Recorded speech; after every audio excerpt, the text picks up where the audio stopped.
Sunday. Fender control, I've been hit. I'm going down. I repeat, I'm going down. A madman with a stolen gunship is hell-bent on destruction in the Director's Edition world premiere of Airwolf Redemptions. If you don't straighten out your attitude, you're going to be looking for a new job. A ragtag CIA task force is given the impossible task to stop him. Afterburners deploy my weapon systems. But they have an ace up their sleeve. He's on my tail! Engage, damn it, engage! Faced with impossible odds, Gotcha. will Airwolf be enough to stop this fanatic from unleashing death and destruction upon the world? Find out. Hold on, you two. On Sunday.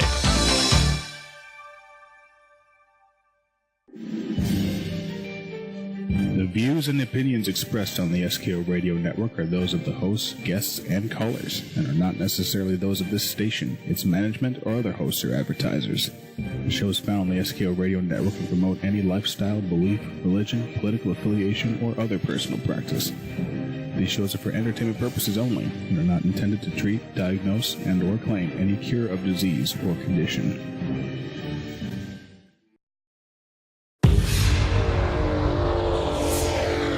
In a world where anarchist tyrants run amok with experimental weapons,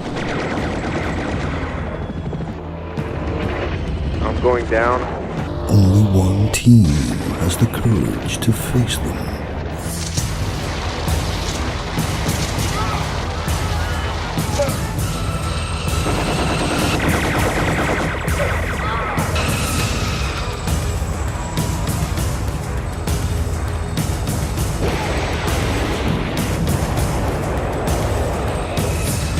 But they'll need help. A secret weapon long forgotten by those who created it. A beast that sleeps, waiting to be woken.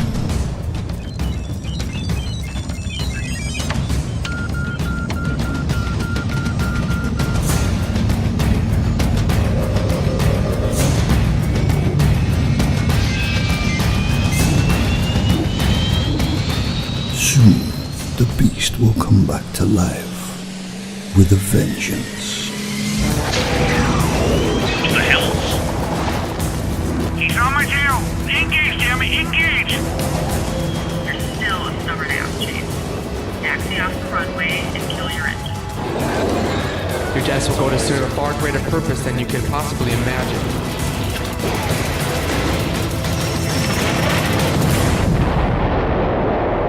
Airwolf Redemptions.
In 04 here on a Friday night here on some kind of radio show. God, it's going to be back. Oh, yeah. Took that week off. I'm feeling refreshed. I feel like a new man. You look good. You look like a new man. No, you don't. No. It's the alcohol talking. Same old shit, different day. Right. All right. Obviously, we're saluting Airwolf, and we did an Airwolf salute before on the old show, but this time we're doing Airwolf Redemptions, which is our very own Airwolf Adams film, which he did a number of years ago. He did a remake of it. He basically did a director's edition of it and redid it and redid all the scenes and everything. Like a fan film. Yeah, it's a fan film, and my God, the quality's great. And of course, I got a little bit part in it too, and you'll get to hear that clip later. But we got Airwolf Redemption as our salute. And we're here live. It's just me and Tony in the studio tonight, and Secret Asian Ben is somewhere on the West Coast still, and Deb's mopping the floors somewhere, and Dylan's masturbating somewhere, and but we got John on the phone with us at least. Hey, John, what's up, buddy? Not too much. What's up with you two tonight? Hard dicks and airplanes. Hey, that's a good answer. Yeah, well, I'm watching this fountain out here, but you'd almost swear it was the guy peeing. We're watching. There's a fountain outside. Like John, if you ever get up here, we're actually there's a water fountain, fountain thing right across from. We got a good view here. Plus, the view here is right outside, and you look at the golf course too. Yeah. So we got a really nice view here of the road, and then right across the street is the golf course, and we got a nice fountain view. So it is a nice view of our window here at the Rising Star Studios. You know, it's going to be really fun on a Friday night come summer. Is seeing the traffic that'll be lining up here out of Blossom. Oh yeah. 'Cause we're only a stone's throw from Blossom Music Center. Right. And anything within like 10 or 15 minutes of Blossom Music Center, trust me, these roads are hell because everybody leaves at once, and traffic's just a fucking nightmare trying to. Right. Oh yeah, I know what you mean because it's gonna be a shit show trying to get out of here. I mean, at least going that way. I mean. Yeah, well, people will cut down here, thinking that they can sneak out the side way. It don't work that way anymore. It don't work that way anymore. No, not at all. But everybody, again, welcome to the program. We're going to be here live until midnight. You can feel free to give us a call, 330-871-4422. Again, we did take last week off. And actually, most of our shows took last week off, pretty much. I don't know if it was kind of like planned or what, but everyone seemed to like take this last week off, and which is fine. I mean, that's okay. Everyone needs a break every now and then. Because, our running joke is we were celebrating the anniversary of ending the old show. Yeah. Yeah, that was kind of what we were doing. We were saluting the anniversary of ending the old show, so we were kind of in mourning, so we took a week off. But I don't know. I wouldn't say we were in mourning, but we ended the old show a week ago, a year ago this week, last week. A year ago last week, I should say. We ended the old program, and then we said, okay, we'll be back at some point. And obviously, we're here now. Yeah, we're back now. And we have an unknown number calling in. So let's take this call real quick. SKO Radio Network, you're on the air. Go ahead, please. Hello. Hello. Hi, who's this? This is Earl. Who's this? Hey, my name is Ed Fromer. How you doing? Doing fine. So what time is it there, wherever you guys are from? It's 8:00 p.m. on the East Coast.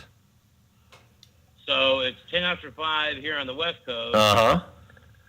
Okay. So aren't you free? Isn't it? What time is it now? It's 8:08. This is the time here. Yes, you're 3 hours behind us. Okay. Well, welcome to the program. I didn't know you guys were So this is about the original Airwolf? No, we're saluting Airwolf Redemptions, a fan film, which was done by Adam Leto. Right. Yeah, he did. I worked on the original series. Oh, did you? No kidding. That's awesome. Yeah. Awesome. What did you do on the original series? A lot of photo doubling. Oh, okay. Stunts, but my brother stood in for Jan the whole entire series, and from the pilot to the last episode. Oh, no kidding. That's awesome. Yeah, we did we did this program on another radio station until last year. We actually saluted the actual series last year. on the old show, and then the reason I'm doing a month here. This month's called. Basically, we do theme months on this program. We're doing all fan films this month, and we're doing the Airwolf Redemptions because Adam Letta, who actually produced that, he's a part of my staff here at the radio station. He does all our video work for us on our video presentation of the program. And so we're saluting that. The next week we're going to do a Star Trek, and then we're going to kind of move on and doing a bunch of different things. All fan films this month. Yeah. This whole month doing fan films. What's the latest? You know Martin then, right? Martin. Grant? No, I don't. There's supposed to be a thing coming out soon about I don't know what it actually is going to be called, but it's about Airwolf, about the original series. He was doing a documentary. Oh, I've heard about that. Okay, yeah, I've heard about the documentary coming out. Yes. Right. Yeah. I don't know if he's got an air date. I don't know if it's complete. I don't know anything about it. I haven't heard much about it. I mean, I've heard things about it on the Airwolf fan pages and the pages on Facebook. I've heard rumblings about that. Actually, the guy who would know more about it, Adam, who's going to be calling in here in a little bit, he knows a little bit more about it. I think he's actually helping working on that, actually. So he would know a lot more about it than I would know. But, I've heard about it. That'd be really cool. I mean, to see something like that. I was a big Airwolf fan. Yeah, I know. Yeah. I was a huge Airwolf fan as a kid. I still am to this day. I mean, I love that show. Yeah, Martin and his photographer, Eric, I think it is. Okay. At the time. They came over to my place, did a big interview with me, just like they did with everybody else. Oh, that's awesome. For part of so, yeah, I mean, the show was incredible, but towards the end, somebody screwed up. Right. And it was the demise of Airwolf. Right. Yeah, I mean, that was a great show. I mean, I season 1, always going to be my favorite, deep down, just the espionage. And then, of course, I enjoyed season 2, too. Don't get me wrong. Third season, it's just kind of getting, but, and we won't even talk about season 4. The money that was made, let me tell you, it was just amazing. And Jan was real cool. Ernie was great. The whole cast, it was like a family, Right. But things happened towards the end, which I'm not even going to start talking about. No, that's fine. That's fine. A lot of issues, and it was sad. Yeah. Because Alice area was behind it 100%. Borgnine was great. Still, Borgnine started kind of getting fed up with Jan. But, I mean, do I blame Jan for it? Kind of, in a way. Right. Which was sad. Right. And look at him today. Yeah. Yeah. It's sad to see how he is today. It's really sad. It really is. Yeah. I mean, it was just it's a demise. You know what I mean? You get drugs, alcohol. Right. And you see it all the time, no matter who you are.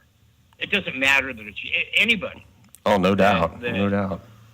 Go if you want. I'll give you my number. Sometime if you ever want to call up or something, or that'd be great. Yeah, I'd like to get that off the air. Obviously, I mean, you could find if now you found this on one of the Airwolf pages. Yeah, I was just scamming through. What do you call it? Facebook. Okay. Now. I don't even remember. Friend me on Facebook. My name's Earl McCune. If you find me on there, just friend me on there and send me a message, and I'd be happy to exchange numbers with you and stuff. Yeah, actually, my name is Ed Fromer. Okay. Do it to you can friend me or whatever. Okay. And then it's just the history of from the pilot to some of the. But see what the interesting things are. It's just like. Director of photography, right? In the original pilot, we were shooting part of it up at Camarillo, here on the beach, in California, and some guys sitting there shooting. Nobody had seen the bird yet. Nobody saw Airwolf, right? On this given day, because we were out there shooting at this. We're supposed to be somewhere in the Middle East, Right. Guys with the camera. Taking pictures of who was a pilot? Not John Gavin. Davy Jones. Dave Jones was the pilot, right? The original pilot. Mm-hmm. So when he comes in and some guys just, off the beaten path, just going click, click, click, taking pictures. And the director of photography got up. A few other people, they walked over to him. And I remember the guy had a wooden cane. He starts banging. You have to turn over that film now. This is not to be released. You cannot release it. And the guy gave the guy the film, and I'm sitting there going, what a fucking idiot. Anybody, what the fuck are you talking about? Well, we're talking national fucking security because some TV series is sitting there saying, the director of photography says, you have to shoot the film. And the guy fucking unloads the camera and gives it to me. And I'm sitting there going, what a fucking idiot. No shit. I'll be like, hey, I'm taking this thing and I'm selling this bitch. You can. I mean, shit. Years ago, it would have been like a TMZ thing. Right. Oh, no doubt. No doubt. Guy could have made a few bucks. Here's the very first video or clips of Airwolf, Mm-hmm. But it was true, because as far as I know, prior to working, and I worked the pilot, mm-hmm. there could have been other days that were there previously to me, mm-hmm. obviously in the shoot. Right. But that was, I was the fourth or fifth day of shooting mm-hmm. the pilot. Right. So I don't know where they had shot prior. Mm-hmm. And so, but I mean, they did a lot of things like in Indian dunes or remote areas and stuff like that. Right. So, but he was like a fucking Asian dude, with his family. It's like Santa Claus, and they see this fucking Wazoo helicopter coming in, and the guy's going click, click, click. And he's general public, and then the fucking DP starts banging his fucking, what do you call it? I remember to this day his wooden cane against the dolly of the camera. I guess he got that sound card. He has to turn over that film immediately. This is a big project for him. And the guy fucking gave him his film. I'll never forget that. Guy was probably scared shitless. Huh? Guy was probably scared shitless. Who knows? Was he even legal? Was the guy even legal in the country? I'm sure back then, I don't think anybody even was thinking about that shit. The guy spoke perfect English. Right. But you want to know what's so, Mm-hmm. If it was me, I'd go, yeah, I'll turn over the film to you. Write me a check. Right. But what those guys have, they have money on them, the cash money and shit, Oh, sure. I say, yeah, I'll sell it to you. Sure. You want to give me hush money? Fuck, yeah. Hell yeah. $5,000. I'll sell it to you. Give me $5,000 and I'll turn it right over. Here you go. Have it. Hell, take my camera. But you know what I'd say to him? I'd go, fuck off. Yeah, exactly. No doubt. But I mean, those are just some of the things. But I will say one thing, though, not John, but in, what's his name? Not Ernie, but Jan's thing. One thing that is serious, but I did see a lot of stuff with Jan. Trust me, I did. Mm-hmm. But one thing that I never remember, there was an episode with the child, I think, with Down syndrome. And there was an episode, I want to say he had Down syndrome. Yeah, I think that was season 3, wasn't it? Yeah, that was the last season. Yeah, I don't remember. Yeah, that was. I remember that episode really well too. I know they had it was like they were reusing the HX-1 helicopter, but they weren't calling it that. They were reusing that helicopter for the. But I don't remember what it was. But anyway, here's the deal. And the kid had a little guest spot on the show. Mm-hmm. But he had 2 other friends because there was other extras or background kids Mm-hmm. with Down syndrome. Right. But I was walking around doing my thing, And one thing, though, in Jan's behalf, I saw how he took kindness and care to these kids. Mm-hmm. And that was the other side of Jan that people didn't know about. See what I'm saying? Mm-hmm. How slow with them. How not during the show. Mm-hmm. Not during the shoot. Right. Off camera. Right. How he was taking his time with these kids. How he was sitting and just talking to them. Mm-hmm. And the kids were jazzed. Hey, it's Jan Michael Vincent. You know what right. I mean? Oh, sure. Absolutely. It showed the soft side of Jan. Right. And a lot of people don't know that side. Right. I mean, that's just one thing that I remember from how many years ago? 30 years ago? Oh, God, yeah. 30 years ago? Right, yeah. You know, but I remember that to this day. Mm-hmm. But also at the same time, and I don't want to sound repetitive. No, you're fine. But that's one thing, though, that people don't know about him. Right. And that's, you know, instead of saying, yeah, he's an alcoholic, a druggie, he lost his leg, he's going to fucking die, you know, sure, the guy was great. But also, here was the soft side of Jan. Sure. Mm-hmm. That nobody actually saw. Right. But except for a very few of us that were, you know, working that show or that captured those few moments mm-hmm. that will remain in my mind forever. That's awesome. So it's kind of I just thought I'd take the time and share that with you. Oh, no, we appreciate it. That's awesome. That is absolutely awesome. So, especially hearing that firsthand. There was one time I found like an ounce of weed in the Jeep that he was driving in. That wouldn't surprise me.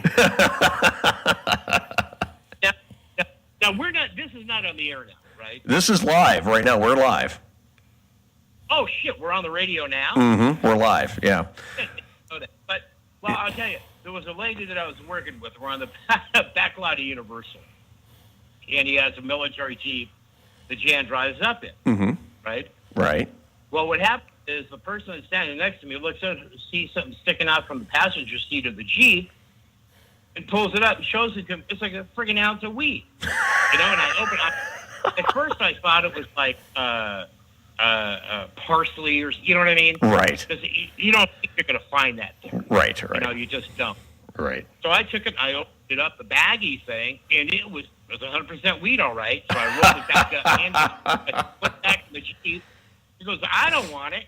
So I saw one of the guys, well, I think it was craft service or somebody. He's walking by. I go, hey, come here. He goes, well, what's up, Ed? I go, hey, look at this. Get rid of it, dude. I don't even want it around. You know what I mean? Mm-hmm. And then, but before that, Jan looks down because he's standing up in the middle or the passenger seat. Mm-hmm. He goes, what's that, Ed? I go, I don't know, Jan. What is it? He just puts a grin on it. He goes, I don't know. I go, is it yours? He goes, it's not mine. I go, okay, so I gave it to the craft service guy. I don't know what he did with it. They probably smoked it for a life. They probably did. But I mean, back in the day, I don't want to be caught with an ounce of weed on me. Oh, hell no. You know what I mean? I know what you mean. There goes my career. Right. Holy shit.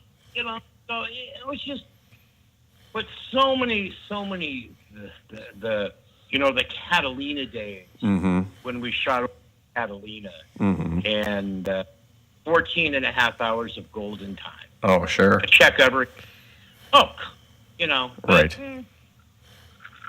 It was just fun, but I didn't know that we're live on the air. Oh, no, we're live. Yeah, we're live. Absolutely. We're live. We record the show. We play it back as a podcast.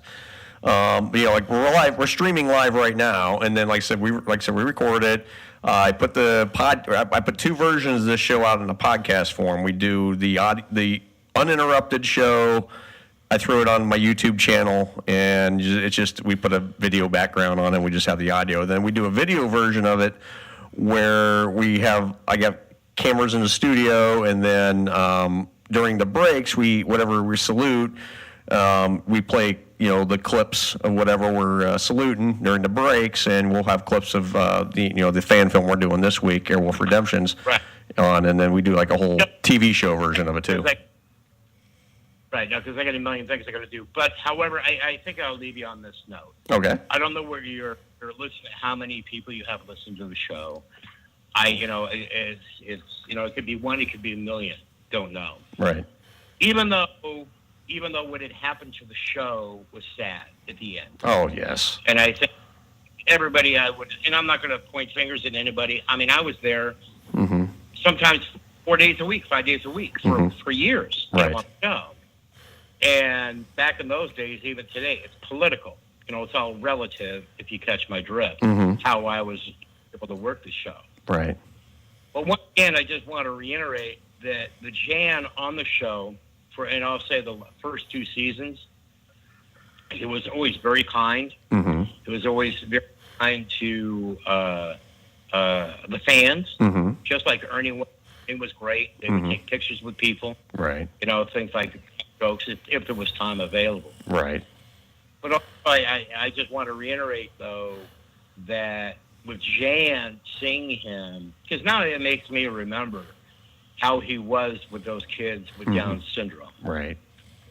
And for an actor at that time of that magnitude for a TV series, even though he's had a hell of a career, right. You know, I mean, we're back to, you know, all the movies he's done and Big Wednesday and all that kind of stuff, you know, that for anybody, see, the thing is, I would say, I think to really break it down on the serious side, the actors of for year are not like the actors of today.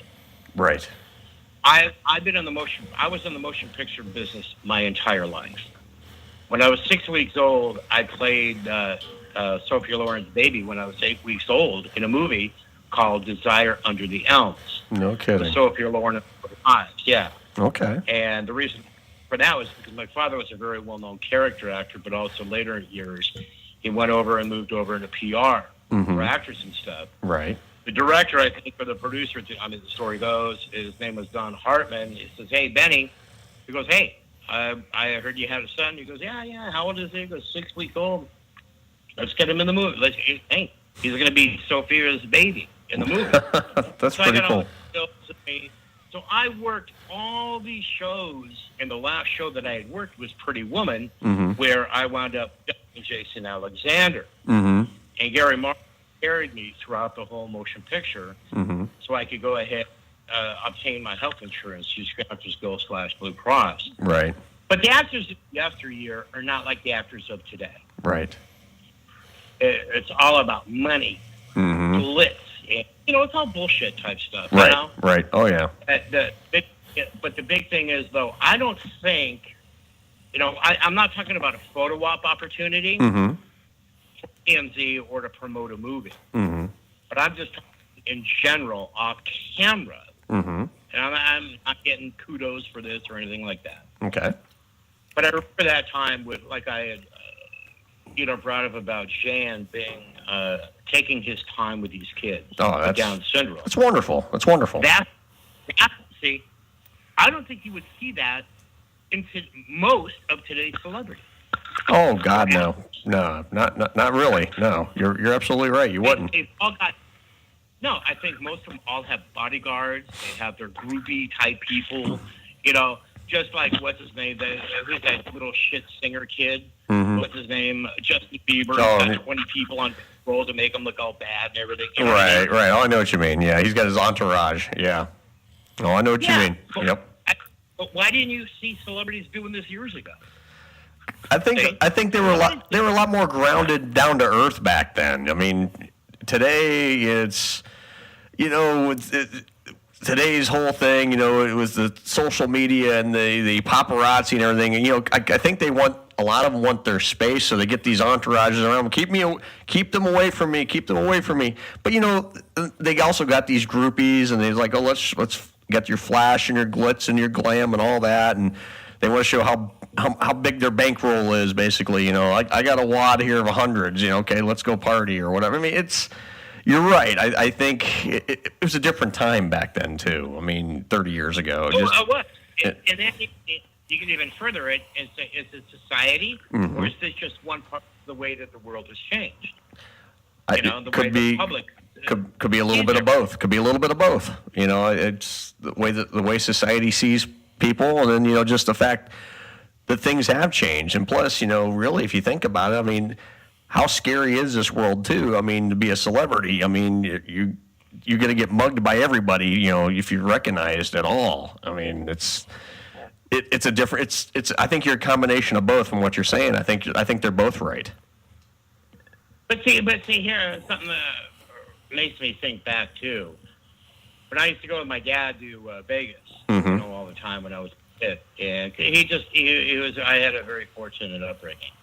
He knew a lot of we're talking Sammy Davis Jr., the Sinatras, you know what I mean, all those. The Rat Pack, yep. Back in those days, you know, when I was like 10 years old. These guys were walking around the friggin' casinos. They may have had one person with them. They didn't have entourages. They had friends with them. Right, you know, right. One time we went over to see Sammy Davis, have lunch with Sammy Davis Jr. at the Tropicana in Vegas. That's awesome. So we go over to the casino. This is when they used to have their country club there. Right. And I think, if I remember right, Sammy sent a limo for my dad and myself to bring us over there. I think so. Anyway, they're sitting in the restaurant, the coffee shop type portion of the country club, sitting there waiting for us. Comes in, hugs my dad, introduces himself to me. People are just they're not even thinking twice. Hey, there's Sammy Davis Jr. Right. You know, it's not like the day where everybody's going to be want to do friggin' selfies with everybody. Right. Everyone wants selfies. Everyone wants to take that photo and send it into the. And they want to make their money on their photos. You know, it's a different. It's like you're saying. Everything now is so money driven. I mean, bottom line, everything's money driven today. Period. Yeah. There was we could even go. I mean, everything was money driven back, but it was a lot more. People were a little bit more, I don't know, real back then. I mean, best way I could put it. Are you saying that people are phony in today's world? No, not at all. No, not in this world. Come on. Yeah. There was real quick, and I'll let you go. Sure. Because I used to work for the news out of L.A. Okay. So I was one of the stations here in L.A. had me covering some kind of trial at the Antelope Valley Courthouse. Right? Okay. It was an arraignment. You know, it could have been a murder case. I don't remember what it was. So all of a sudden, I'm outside in the hallway. There's a break for lunch. I'm waiting to go back in. You know, when they come in, all of a sudden my phone rings, and they go, "Hey, Ed, where are you?" I go, "I'm at the courthouse where I'm supposed to be." Mm-hmm. They go, "Okay, we need to leave." And I go, "But I'm another 20 minutes before the doors open." You know, because he needed to get over to Debbie Rowe's house. You know who Debbie Rowe is, right? Okay. Yeah. Sure. Michael Jackson's. Remember the baby mama? Yes. Yeah. Mm-hmm. Anyway, so I go, "Why? What happened?" They go, "Michael Jackson just died." Oh, jeez. Jackson just died? And I go, "You think about Michael Jackson?" All of a sudden, people start looking at me in the hallway. Right. People pick up their phones. They start calling people. I go, "Oh, fine." I'm thinking to myself, "Oh, shit, I'm out of here." Oh, shit. And this is before it hit the news, I'm sure. Yeah. Oh, the news. Are you kidding me? This is world. But what I'm trying to say, now it's a stakeout time of being paparazzi shit with Debbie Rowe. Because you remember that they didn't know what they were going to do with the girl and the boy. Right. I can't remember their name. You had Blanket and Prince. Anyway, Blanket and Prince, and there was one other one. Yeah. Yeah, right. Prince and Paris. whatever the girl's name. Paris Jackson. Yeah, Paris, Yeah. Prince, So it's and Blanket. During summer in Palmdale, it's like 150 degrees. You know what I mean? Right. People are faking out there. I get there, paparazzi shows up and everything, so I'm doing my thing.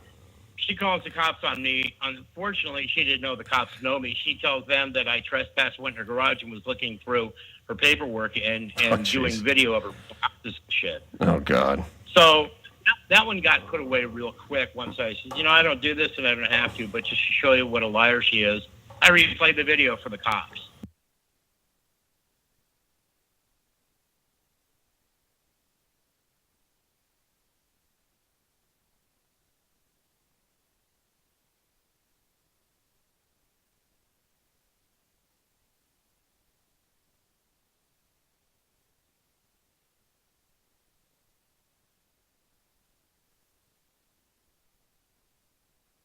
Right. That's not my deal. Right.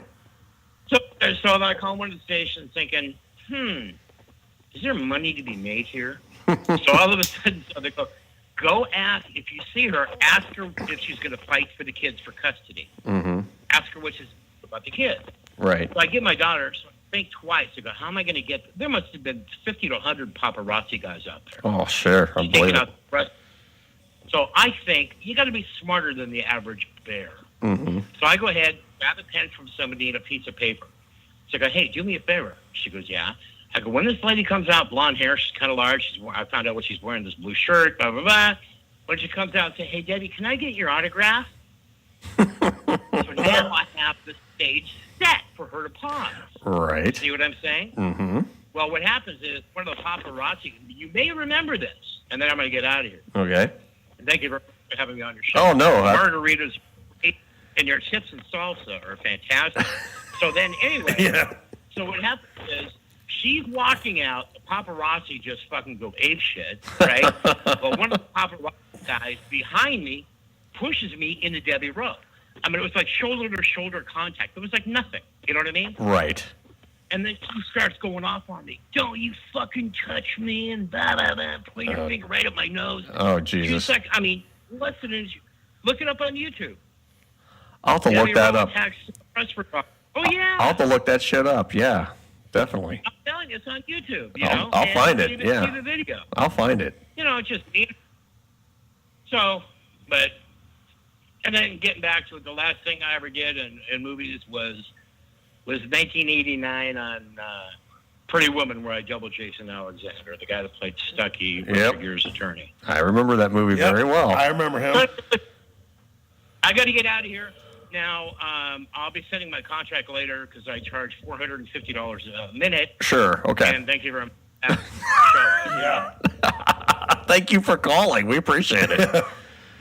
And remember, look me up on Facebook. Definitely. I will do that, and I'll definitely send you a request, and we'll exchange some numbers and talk, man. You got some great stories. I'd love to have you back on sometime. Dude, I've got from 1957 to 1989 and beyond. Are you kidding me? Oh yeah, I'd love to. Shows that. God, I'd love to. I'd love to get some of your stories. It'd be great. I can tell you. Matter of fact, here, real quick. You ready for this one? Sure. You remember Jesse White? He was the guy that played the Maytag, the original Maytag guy. Yes, I remember the original Maytag guy. Yes. Right. Well, I used to do his public relations for him. Okay. All right. So we're sitting in a deli. Real quick. We're sitting in a deli. We're sitting there talking. Mm-hmm. Sharing stories. And stuff. He goes, "Here's one for you." I go, "What's that?" He goes, "I had a flight to Chicago and New York. I can't remember. The guy said he had to go. So he shows up there. He left his wallet at home. Okay. Okay. But what happens? He goes up to the ticket counter. He's already got his ticket, everything. He goes, "Yeah, I'm checking in. I guess whatever he had to do there." So, "Oh, Mr. White, how are you?" The checking counter there, the reservations, airline. Everybody recognized him. Right. He couldn't go anywhere without being recognized. She gets an autograph from the guy, the whole thing. Then you know what she says? What's that? Mr. White, I need your ID. He goes, "ID for what?" "Well, I have to make sure it's you." And he looked at me. He left his wallet. She wants to take pictures with this guy. She asked for his autograph. She knows him by name. And then, she wants to fucking ID. Yeah, that's crazy shit. Oh my God. She wouldn't put him on the flight. That is nuts. He didn't have his driver's license. Oh my God, that is insane. And there's a story about Jesse White. Isn't that something? That is insane. That's a great story, but that's absolutely insane. I mean, there's more to it, but I just kind of brought it down. Anyway, listen, I will let you go. Look me up, and I had a blast. Will do. Hey, I definitely thank you for calling in. This is great. I mean, definitely we'll be talking soon, and I'd love to have you back on. We'll do a full-out interview and talk about some stuff some night. That'd be great. I mean, the series, the shows, 30, 40, 50 years of working in the business. Oh, Trust me, I got stories. I believe it. Okay, I will talk about it later. All right, thanks for calling in. We appreciate it. Okay, bye-bye. All right, bye-bye. That was great. That was fantastic. Yeah, that was great. That was absolutely fantastic. All right, on that note, let's take a quick break, and we'll play another, our first clip from Airwolf Redemptions. You're listening to Some Kind of Radio Show here on the SKO Radio Network. We'll be right back.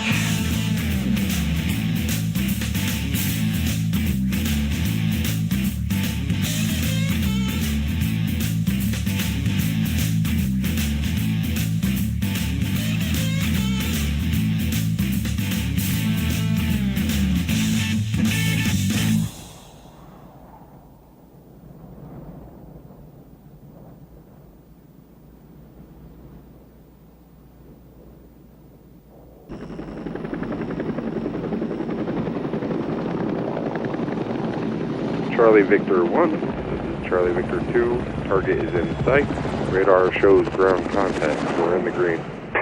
Charlie Victor 2, this is Charlie Victor 1, roger, weapons free, going in hot.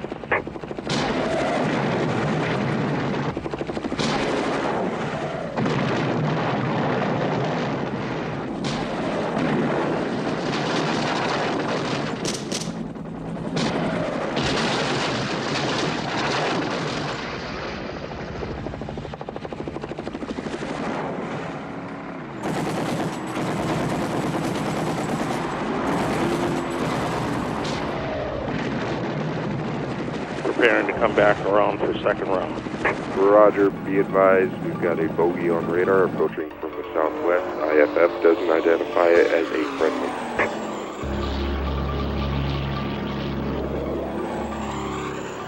What kind of aircraft is it? Unable to identify it. Whatever it is, it's coming in fast.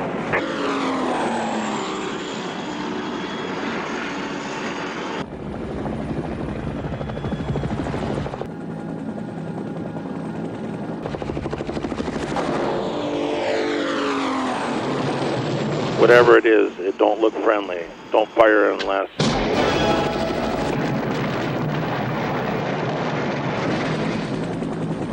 Defender control, Charlie Victor 2. Charlie Victor 1 has been shot down. I repeat, Charlie Victor 1 has been shot down. Defender control, bogey now on my 6. I'm attempting evasive maneuvers.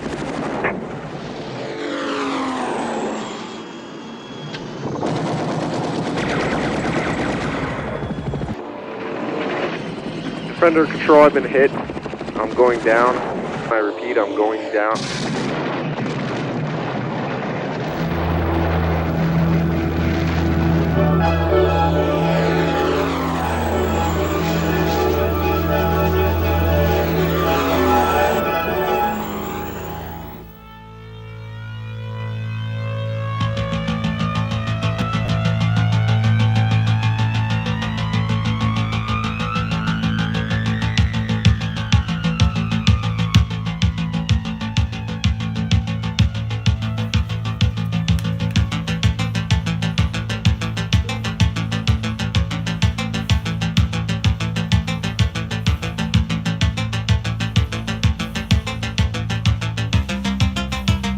All right, 8:44 here on Some Kind of Radio Show.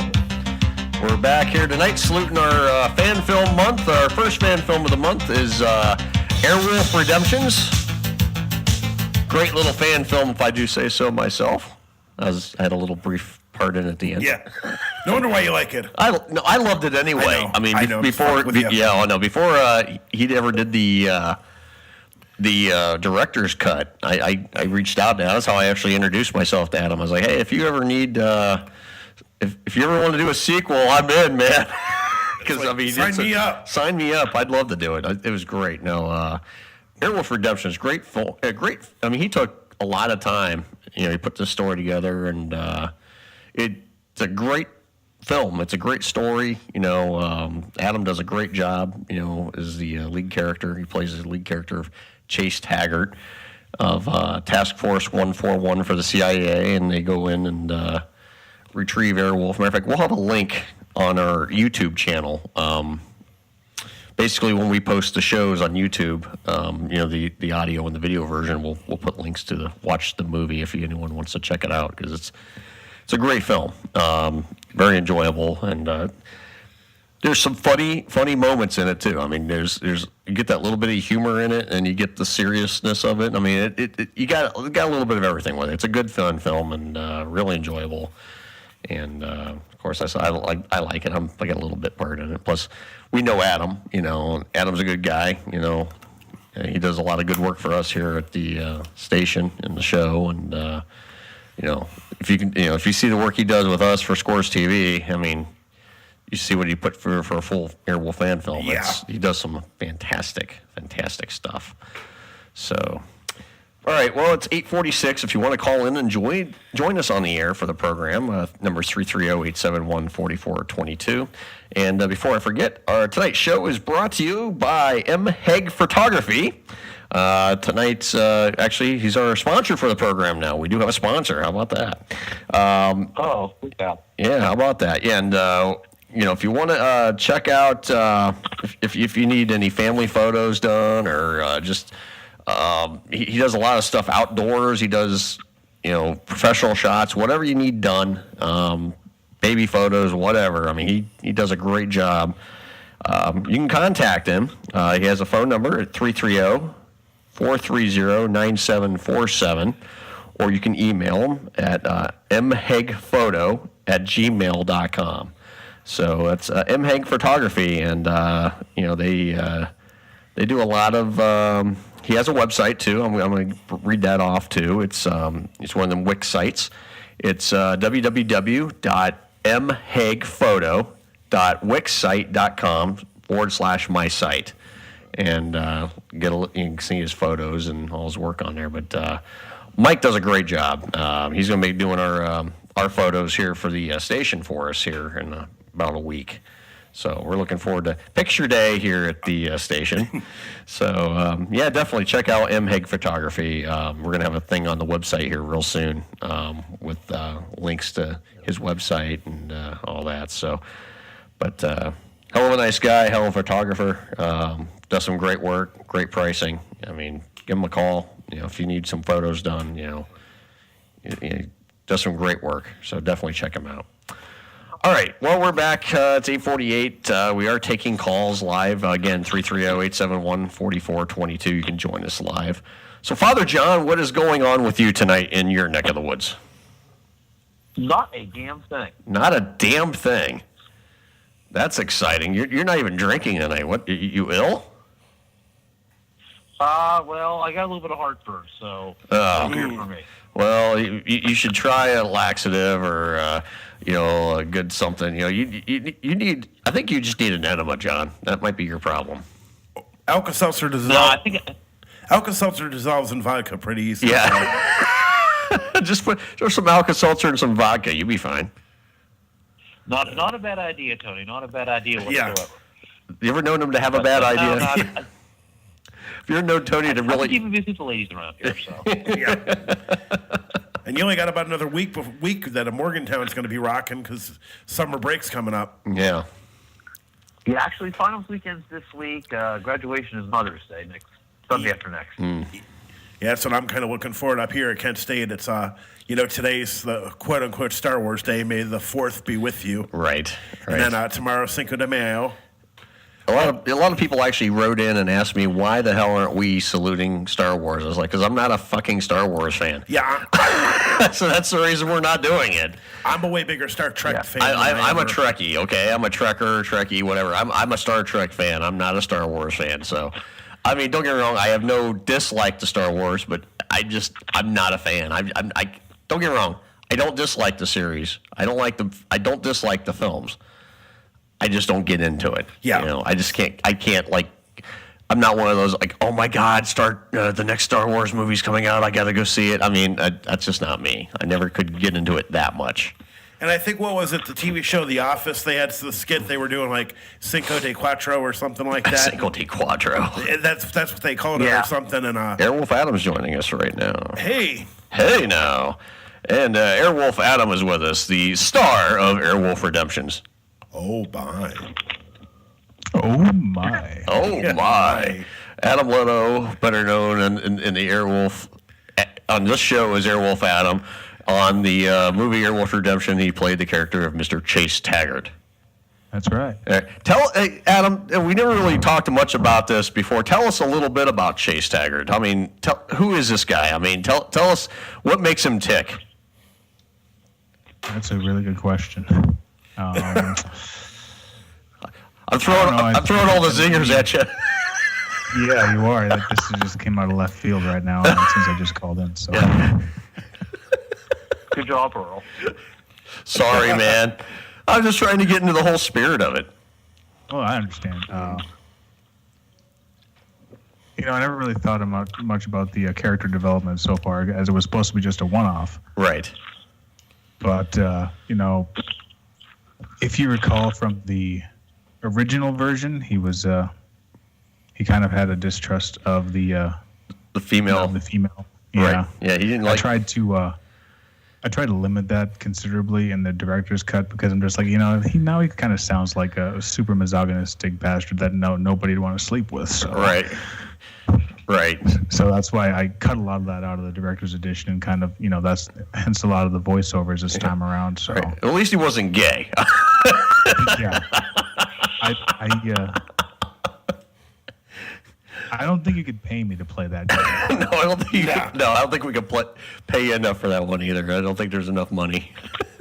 Not that there's anything wrong with people who are that way. No, it's just not. That's just not my forte. Not your thing, exactly. I mean, hey, more power to the people that are like that. And hey, I have some gay friends, so don't get me wrong. I have no problem. I have no problem with it. But me, no. I'm right down the middle. I go for I like the ladies. Okay, I love the ladies. Yeah. Now they don't always like me, but I like. I mean, I know how that goes. I mean, I've always said I'm a lesbian trapped in a man's body. I love women. That sounds more like Ben, doesn't it? Well, Ben just could be a lesbian. We don't know. Yeah. We don't even know if he's really a man. It's funny. I had his culture is in question. No, but I'll tell you what. Dylan sent a funny ass text the other night. He goes, "Hey, I got a great idea to help improve Ben's looks." Matter of fact, oh shit, I got the video going. Yeah. But basically, just to give you an idea, it's like, hey, I can really help. They have this new thing to help make Asian guys look more American. It's helping. It's basically you get a dick implant, make your dick bigger. Nice. I thought that was just strapping a dildo to yourself. Yeah. Well, the thing is, I'd be afraid he might use it on himself. That's the only thing I'd be afraid of. Yeah, you'd have to worry about that one. Did I miss Ed Fromer? Yes, you did. You missed Ed Fromer. We had that was him. I was listening in when I was waiting for my kids to get to bed. Yeah, he was on. He called in and totally out of left field there. I'm like, wow, he called in. He talked to us for a good, 25 minutes, I heard a good chunk of that. He's going to be a big part of the documentary when it comes out, and I can say that for certain because I'm one of the few people working on it. So right. For anybody curious, that's why it's taking so long, is it's not a huge team of people doing it. It's just me, Marty, and I don't know how many other people he has. I know it's a small number of people, and I'm all the way in America, and he's all the way in England doing it. So right. Just did some work on it today and sent it back to him. So it is being worked on. Right. And the reason why it's not out right now is because it's not a huge team. Like that DS9 documentary that started up last year, that's almost finished. They have a huge team of people working on it. That's why it's almost done. Right. It's not a huge team working on the Airwolf documentary. Right. The thing I think that's going to give the Airwolf documentary what's going to make it special is because it's going to be created by fans, people who really love the show. Right. People who have respect for all aspects of the show, including the 4th season, which people don't like to talk about. There was a 4th season? No. You want to trigger anybody in that main Airwolf group on Facebook, just say season 4. Yeah. Just really get them going then. Like, wait a minute, we're not talking about that shit here. I mean, it's because of the theme of the day, may the force be with you. Yeah, well. Did you see Netflix's little play on May the 4th be with you? Yeah, right. Yeah, a little play on that, definitely. They put a picture of Captain Picard up. Yeah. Hey, did you see that picture? It was like a new Captain Picard bust they made, and it's like he's got the face palm on his face. Yeah, face palm bust. Yeah. Yeah, I was like, I said, no wonder he's pissed off. He lost his arm. Naturally. I was like, no wonder he's pissed off. I mean, he's like, he got that like probably his dominant arm. Too. Yeah, I know. He's like, he's got this left hand on his face. I'm like, wait a minute, he's on the right arm. What the hell? No wonder he's pissed off. That was my first insight looking at it. I was like, wait a minute, there's no right arm. No wonder he's upset. Anyway, back to your original, more about Chase Taggart. Yes. Him and Fox, played by my good buddy Darcy. I don't know why he has that name, but I make fun of him for it. But they go back long ways, like even into their college days. And Fox went into the military, and Chase opted to stay on the civilian side and enter into intelligence. And he basically found out about Airwolf in his college days. So ever since then, he's kind of like not really focused on finding it per se, but it's kind of like been a side hobby. Right. And then with the mission that they were tasked to undertake, kind of fueled the desire to track it down. Right, to make it happen. Yeah. Right. They figured, well, we're going to be going up against this baddie who's got this this badass plane. So there's like, we're going to need something besides this little rinky-dink helicopter that we have to... yeah, you're going to need something badass to go against that, yeah. Like, because we just saw him take out 2 Hueys, so we're going to need something better than that, so... Right. That kind of fueled that. Right. And one of the great things about doing the director's edition is I put in that scene towards the end, utilizing some footage from Jan Michael Vincent's appearance on Nash Bridges. Right. Yeah, you know, so like, I want to bring some. That played very well. I mean, with the story, I mean, I was really like, wow, that's really. I mean, it just fits. It just totally fits. And really, somebody had posted that clip of him and Nash Bridges, and I decided I'm just going to cut out what he says, and I'm going to figure out what I can say, to have him respond to that with what he says. Right. So. Most of it turned out pretty well. There's some couple parts I didn't like, but it's a done deal and it's out there. And so far, I haven't heard any complaints about it. So right. Oh no, not at all. I mean, it's great. I mean, really. I mean, you take it for what it is. It is a fan film. I mean, and you doing all this work yourself. I mean, it's not like you had, hundreds of people behind you with all the editing and everything. You were doing everything. I mean, you wrote the thing. You starred in it, you edited it, you filmed it, you did it all. I mean, you did everything yourself. I do believe in giving credit where credit is due. I mean, like, I did put everything together as far as, like, what I had, but I also utilized a lot, because there was a lot of people the first time around who said, if you want some help, I'd be happy to help you. And I felt like I do it on my own the first time, and that wasn't really the best result looking back on it. So I kind of picked those people's brain for the second time around, say, hey, I'm doing this again. Would you mind helping me out?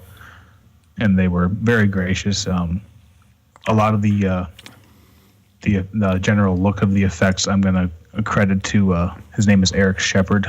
He's also he also worked on the documentary as far as the filming aspect. And he does all he ever does is, as far as I know, videography and editing and all that. So I figured he'd be a good resource to utilize for the film. And he also had a couple lines in the film as well. Yeah. If you remember the Nellis air traffic scene. Yes. He was the guy that he was Willis. Oh, okay. Comes up and goes, if you're gonna complain about someone hiding your coffee cup again. Right. Okay. That guy. Okay. Which is actually an inside joke from my workplace, because there's a guy who was notorious for leaving his coffee cup around, a TSA coffee cup of all things, because he used to work in the TSA before he got hired by the FAA. Right. And he's notorious for leaving his stuff. A great, very nice guy, great guy. He just doesn't pick up well after himself sometimes, and he would leave his coffee cup everywhere. And then one of the things we do is we would hide it. Nice. So that's the backstory about that little inside joke. He's one of the guys that helped me out. And the guy who played opposite him he also had another role in the movie too. He's the Mark Cairns. I'm going to butcher his last name anyway. But he knows who he is. You probably know who he is. I know he is. Airwolf themes music. Yep. He graciously allowed us use in the film as well. So I figured I'll see if he wants at least one voice role. So I figured that first one I had him in wasn't very long, so I figured that when I was looking for the second role, he offered up again. I'm like, well, I'll throw you back in, because he only had like 2 lines the last time, and I'm pretty sure people's attention spans are not going to be that good to figure out, hey, it's the same guy. It's the same guy. It does all the Airwolf music on the CDs. Yeah, that guy. Yeah. But I'll tell you what. I mean, you did get a lot of good. You had a lot of good people helping out with voice parts, and then you had some people helping you with obviously the acting that you did, and it's just a lot of fun to do projects like that. I mean, especially when you're getting everybody together. Everyone has a common love of something like that, and everyone's just having fun, and you're doing it. And I remember you telling me a story. I'm just going to kind of jump. You were telling me a story about how you guys were, when you're doing the green screen. Didn't you tell me originally you had an Airwolf helmet for Darcy and he couldn't get it back off his head or something? That's why he didn't wear it? That's right. It got stuck on his head. And whenever I decide to release the blooper reel, that scene is in there. So. Oh, is it in there? I'm trying to get the helmet off. Yeah. Much to his dismay, I'm sure, but I'm just like, probably to throw it in there to explain, like, this is why not everybody's wearing the helmets, because it got stuck on one guy, and because it got stuck on one guy, the gal opted not to wear it. So. Right. Did you have one for all three of you there, or when you were doing it, or were you guys going to share two? Or it would have been one between the three of us. Oh, really? Okay. All right. Well, these are expensive things. Oh, yeah. Right. I mean, those things are... I can just imagine. Yeah. And I got mine secondhand for much cheaper than what they go for now. Right. Which I'm like, I'll take it secondhand. But like right now, and even the guy that makes them now, Steven Stull, and he does great work. Don't get me wrong, this is great quality piece of work that I have sitting on my desk right now, staring back at me. But right. Is it even comfortable to wear that helmet at all? Is there any comfort to it at all? I never asked you that question. I was going to figure I'd ask you since you got to wear that helmet. Well, I got a big head, probably not as big as Darcy's, but it's snug. I'll say that. Snug, okay. Yeah. But now that I've lost 20 pounds, it might fit a little easier. But I don't know. But I haven't put it on my head in a long time. So yeah, it probably wouldn't fit me because I wear nothing but like fitted baseball caps. I'm all about a fitted cap, and I wear a 7 3/4. And you don't know how hard it is to try to go to the mall and go to the hat store and find a hat this big. Yeah. So. Oh crap! It's 9:03. We're just talking away. Well, we're going to take a break. Adam, this is the long break, the one we put together. So we're going to go ahead and do that now. So we're going to take a break. We'll be back in roughly about 18 minutes. So this is a long break, everybody. But you're listening to Some Kind of Radio Show, and we'll be right back with another clip from Airwolf, Redemptions, and, of course, some very important messages. Not really, but stay tuned.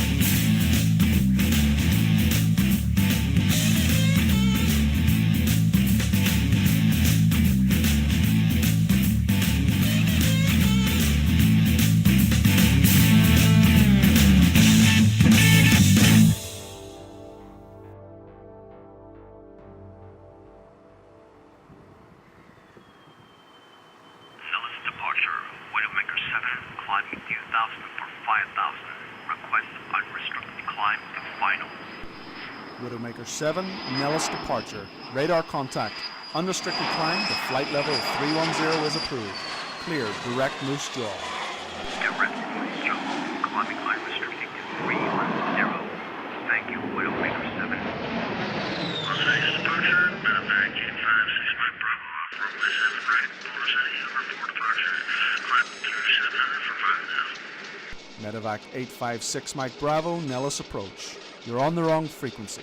Contact Las Vegas departure 125.9. No worries. Good day, sir. Good afternoon, Nellis. Twin Cessna Charlie Golf Papa X-ray with you over at North Mesa, level 12000. Kilo at Las Vegas. Twin Cessna Charlie Golf Papa X-ray, Nellis approach. Good afternoon. Nellis altimeter 3015. 3015, Charlie Golf Papa X-ray, thank you. Willis, I've got something here. If you're going to complain about someone hiding your coffee cup again. No, I've got a target penetrating the western border of Levi, tracking towards Dreamland. It's probably Belzer and his Aero commander again, trying to get a good view of Dreamland. You know how conspiracy theorists with too much money and not enough common sense can get. Maybe. He's in a hurry, though. 300 knots isn't his usual cruising speed. Maybe we have a legitimate problem on our hands. I'll call the watch commander in the cab and have him scramble the alert fighters.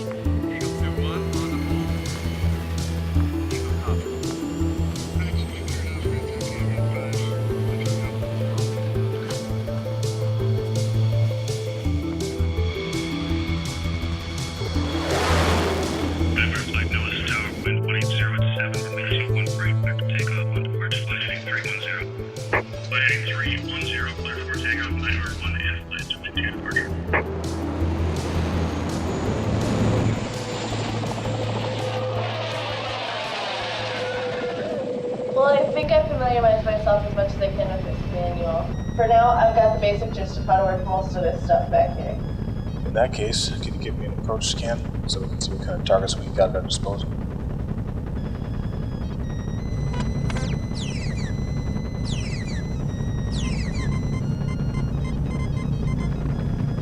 I've got several ground targets. I'm heading up 015. Alright, I'm bringing her into position. Bring the weapon systems online.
Not bad. Morgan, any aerial targets in range? I've got a drone going 7037 knots, heading at 2798 miles to the south. I've got it. No one's shooting any yet. Hopefully the Air Force will mind if we do the honors.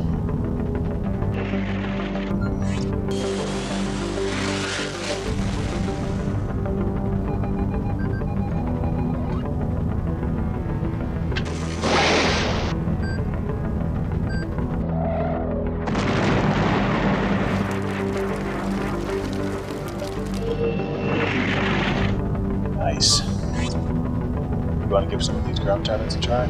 Yeah, sure do. You got the flight controls. I have flight controls.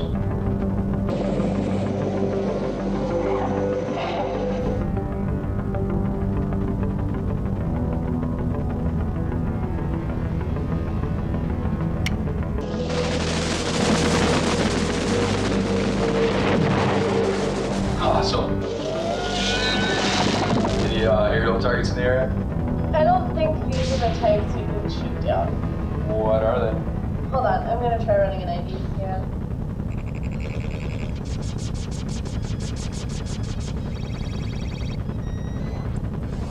Looks like the Air Force doesn't want us in their backyard. We've got 2 F-15s from Nellis Air Force Base on our 6, closing in from 10 miles.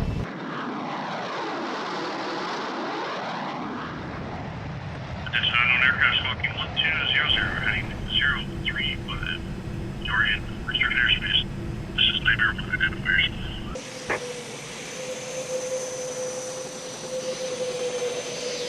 Identified black helicopter identifier, so if you do not respond, we will open fire.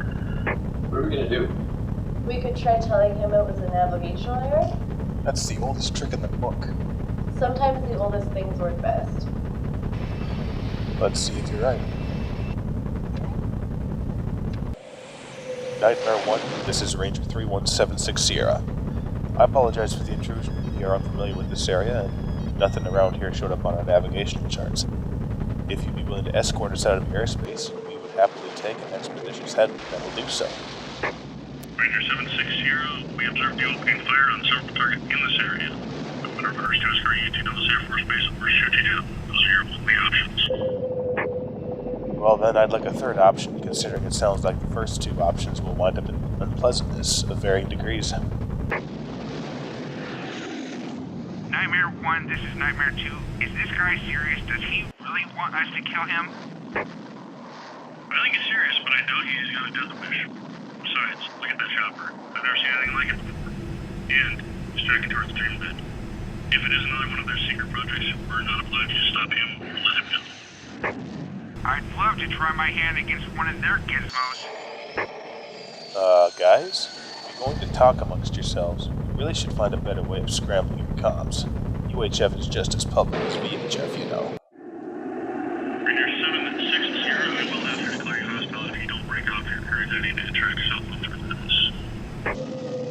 makes you feel better, I'm not going to Greenland, but I'm definitely not going with you back to Nellis. Nightmare 2, move into attack position. Moving into attack position. The F-15s are coded. Your weapons are hot. You can't return fire on friendly aircraft. Retract the weapons. Stand by to activate defense systems.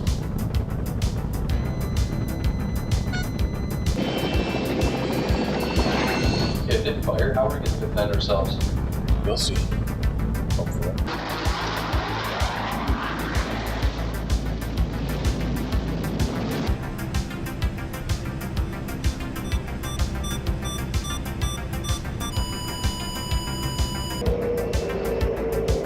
The lead fighter's got a missile lock on us. Alright, we gotta make a break for it. Not yet.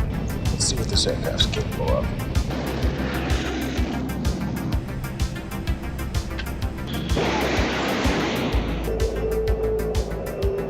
We got Heat Seeker Hunter 6.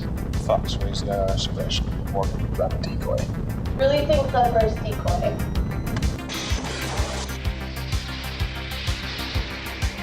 Holy shit, this thing's got flares. Those NTs are going close, so you're on the other side of the ridge and cut them. Got it.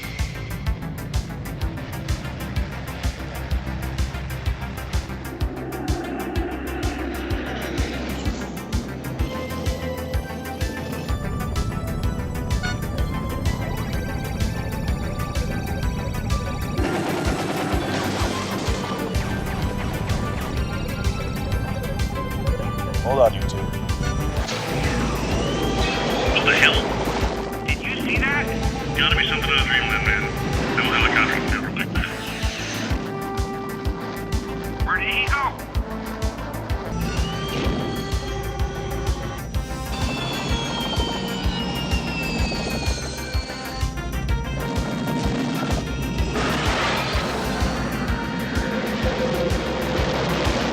He's on my tail.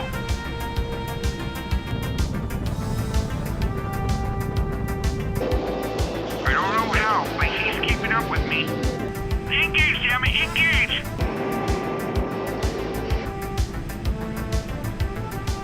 I'm gonna steal it. I'm gonna take him out.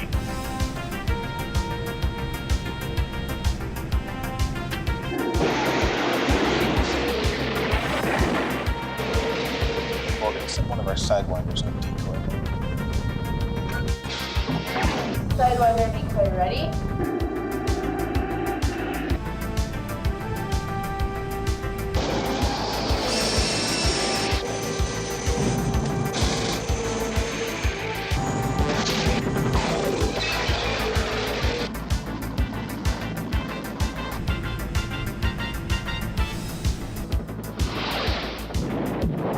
We were chasing a missile? Where'd he go?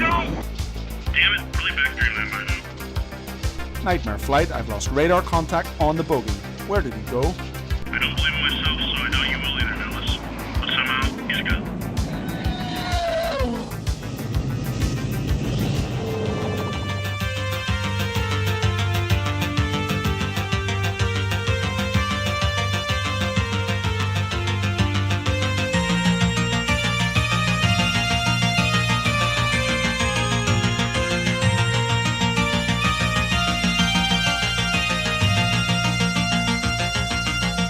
All right, hour number 2.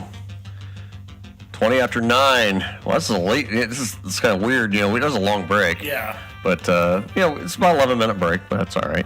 18-minute break. Good Lord. Yeah. Well, 18. Yeah. You know, it's funny. I didn't get out. You said it was okay. I'm happy with it. I'm perfectly all right with it. No, I tell you what, I was just sitting here listening to the clip the whole time. So, no, it's all good. All good. But welcome back to the show, everybody. We are here live until midnight. We are saluting the fan film Airwolf Redemptions, which stars our very own Airwolf Adam Leto. And we're going to be talking about that tonight and whatever else comes to mind, you know, as we do any other show here on a Friday night here on some kind of radio show. So all topics are welcome as always. But again, tonight we're focusing on Fan Film Month. Next week, hopefully, we'll have a little bit more of a fuller studio is what we have. It's just me and Tony in the studio tonight. And we have Father John and, of course, Airwolf Adam on the phone with us. So definitely kind of a quiet night without Ben here. But then again, it doesn't smell like orange chicken in here either, because, Ben has that smell of orange chicken when he comes in here. And he swears he's up and down. He's not Asian. I'm sorry. He's secret Asian. And no cheap beer. No cheap beer. We got to do a fundraiser to raise up money to get a ancestry DNA test for him. Oh, we definitely have to do that. Oh, there we go. No, we're going to do it. We'll do it live in the studio and on camera too, to verify he actually does it. Then we'll send it out, and of course, we'll have to do like the big Maury Povich type of reveal show.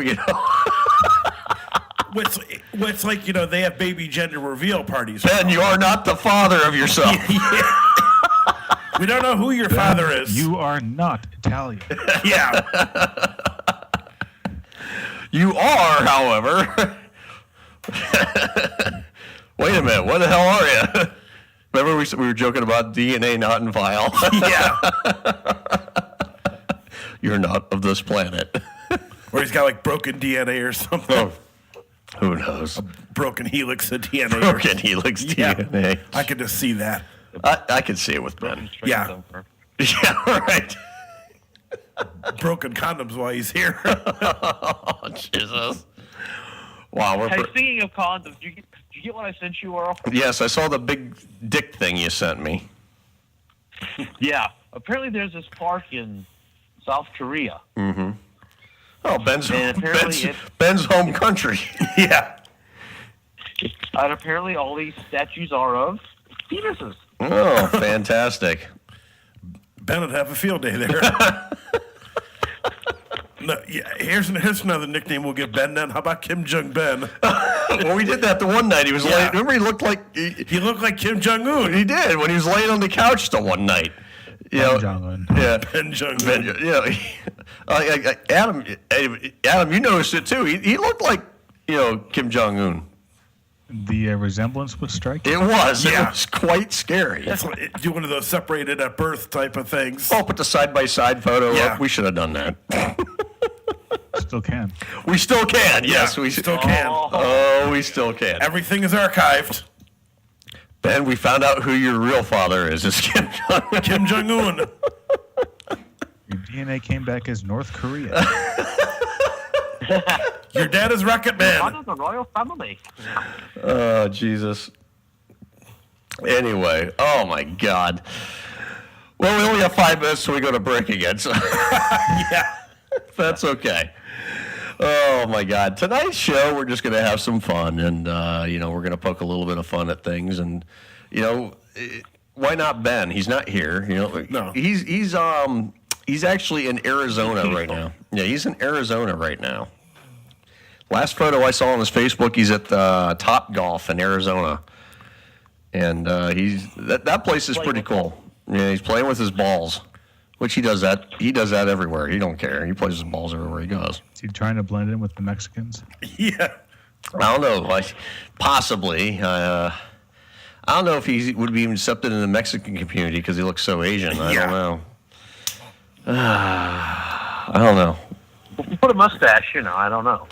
Mustache, we could put... Like the Cheech Marin mustache? Sure. Cheech Langstaff. Yeah. Well, no, the one place I like to go, one of the appetizers they have is chicken wonton tacos. Oh, my God. There's your cross right there. There's your cross right there. Yeah, chicken wonton tacos. Yeah, there it is. Mm-hmm. Oh, my God. Yeah, it's... If you want to, we can talk about the clip we just played. Yes, okay. I'd love to. Yeah, so anyway... The clip we just played, basically you guys are doing a little test flight, trying to test the systems out of Airwolf, and you guys get caught on the radar. And tell me a little bit about the thought behind that whole scene. Well, it wasn't originally as long as what you saw or heard there. Right. But like with a lot of other things with this movie, I expanded upon it and used the opportunity to put a bunch of people in there. You heard Mark as the main air traffic controller, and then Eric as his controller in charge, and then a couple other people you heard on the radio. Lars Carlson, an Airwolf fan from Norway, he provided the voice of Widowmaker 7, which is supposed to be a Canadian F-18. Right. And the medevac that calls up on the wrong frequency is an Airwolf fan out of Las Vegas, Jeremy Dixon. And the Canadian Charlie Golf Papa X-Ray is actually Darcy again. Oh, okay. That's actually the tail number of the plane he flies in real life. So I forgot to just toss that in there. Oh, that's cool. Little Easter egg there, basically. And then if you heard the air traffic controller in Nellis Tower clearing the flight of F-15s for takeoff, that was me. Okay. I don't know if you could figure that out or not. No, actually, I didn't know that was you. I would have never known unless you told me that. I didn't know that. I was using my controller voice. You were using your controller. Yeah, I honestly didn't even recognize that was you. That's really? Pretty good. No, I had no idea until you just said it just now. I didn't know. Wow, that's pretty cool. Well, next time you watch it. I'll probably end up watching it tonight. Like when I go home tonight, I'll probably throw it on my TV and watch it tonight. So because right now at home, my air conditioning's out at home, and they're putting a new air conditioning unit in on Monday. So the coolest coolest room in the house is the living room because we just put the sliding glass door open, then we on the balcony, and we get the fan going, and just nice and cool that way. So it's been kind of warmed up here real quick. I mean, we went from winter to summer weather within like a day here in Northeast Ohio. Yeah, and it's like crazy. Where was spring? We never got spring. So, but yeah, then of course we get 83 degrees the other day, or 90 degrees almost, and I was like, God, we gotta get the air conditioning on because we had 3 little dogs at home, and the poor little dogs were just panting away. I mean, they're just hot, and I'm like, they're miserable. I'm like, okay, time to fire up the air conditioning. Go fire up the air conditioning, and nothing happens. It's like, oh, great. Oh, boy. Yeah, so the guy come out and look at it, and he got it running for like about 2 hours, and it just quit again. So I called him up, and I said, hey, it's back out again. He goes, shit, I'm going to have to put a new unit in. So he's okay. He's, well, it's going to be Monday. I'm like, well, okay, that's fine. At least I know. He goes, I'm going to have to order it and then get, because, has the HVAC people come out and do it and install it and all that stuff. And it's like, well, whatever, that's fine, So we went and got some bigger fans today, or yesterday, I should say, and just kind of keep the house comfortable enough. We put the dogs at my aunt's house because her air works, so we put the dogs over there. And I was like, okay, good. That's good. That gives us time to clean our house up and get the house cleaned up before we bring the dogs back home on Monday. So kind of quiet. It's easy to sleep because normally I try to go to bed and it's like I got dogs climbing on me and shit. So, but before you go to break, though, I want to credit the other people who helped out in that particular scene. Nightmare 2 was played by Ryan Moore, another longtime Airwolf fan that I've known for many years. Okay. And then Nightmare 1 was played by a coworker of mine, David, who's actually the guy that I mentioned earlier, who kept leaving his coffee cup everywhere. Oh, the coffee cup guy. Yeah. The coffee cup guy. That's cool. I was like, I need a voice. The way I approached him was like, I need a guy to play a cocky fighter pilot, and I can't think of anybody else but you. Right. Okay. So, cool. He took a little pride in that, I guess. So. Yeah, that's awesome. That's awesome. He enjoyed it. He's not I've had a couple other coworkers that helped me out with this project too. I mean, you'll hear one later on towards the end, I believe. So. Oh yeah. The final scene too. You have one of your coworkers. At the you actually got some video of, right? Yep. And yeah, she drops a nice little F-bomb in there. What the fuck? She was asking me as we're filming that. It's like, because he can I ad-lib? I'm like, sure. I'm like, yeah. How would you react if an aircraft buzzed the tower? That's what I want. Yeah. I said that, and I'm like, perfect. Okay, it's fitting. It's fitting, absolutely. It's supposed to be rated G, PG. I'm like, no, it can be rated R for all I care. Yeah, it's rated whatever the fuck we feel like saying. Yeah. That's kind of like the We're show. not going to go into NC-17 and beyond, though. So right. There's it's not a pornography version of Airwolf. I don't even know how that would work. I'm sure they'd figure out a way. Probably. Because I mean, hell, they porn parody everything else. Yeah. I mean, shit, why not Airwolf? they porn parodied the A-Team, for Christ's sake. I did not know that. Yes, they did. You can always hire Stormy Daniels. Yeah, at least it wasn't the gay team. I'll say that it wasn't the gay team. They were the A team. You know, they weren't playing the gay team. So thank God. But we'll go. Now, since you said that, that's probably gonna be not for long. So yeah, right. You know, they're gonna have the sequel. Thanks, Earl. Yeah, you know, I'm just trying to give people ideas. You know, I'm all about inciting ideas and helping people with their creative process. Whatever, I don't know. All right, 9:33. We're going to take another break and another clip from our fan film tonight, Airwolf Redemption. So stay tuned and enjoy the clip because this is another good one. You listen to some kind of radio show. Be right back. Maybe. No, we'll be back.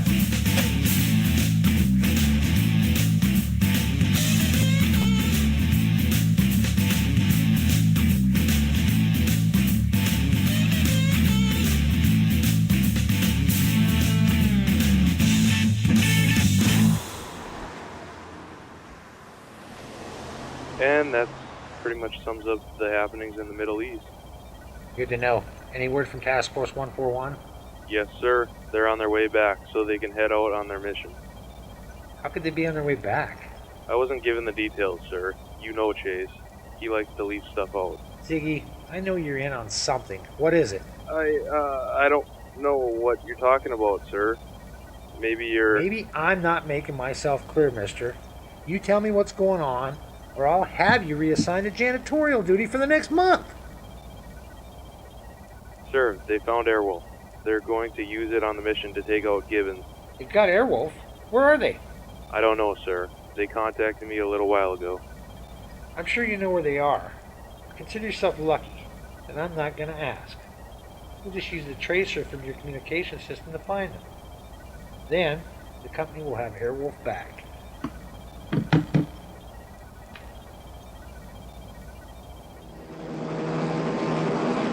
Flight 626, we're picking them up on radar. Bearing 126, left quadrant. Roger, Field Mouse. Converge on Desert Oasis and do not acknowledge. Company flight, start a crossing pattern. We're on a visual. How are those Hellfires fitting in the missile rack back there?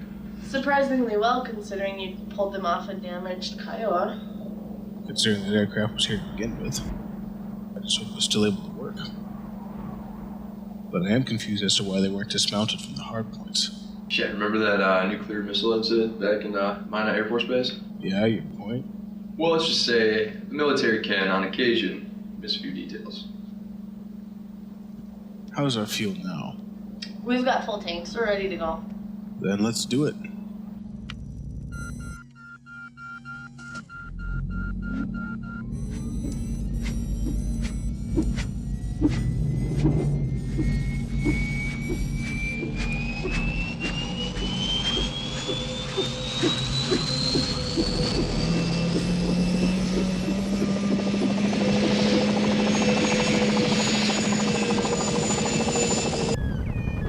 What the hell is that?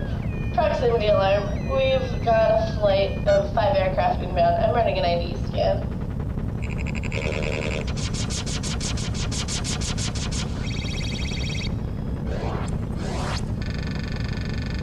Company aircraft.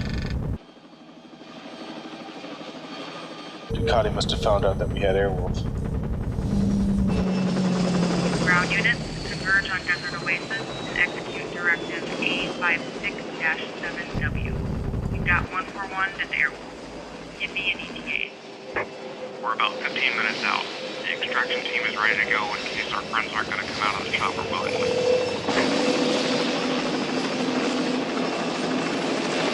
I see you must have squealed. I doubt it. Ziggy's not the squealing type.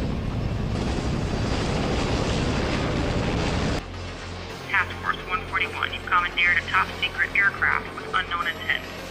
Taxi off of the runway and disengage your engines.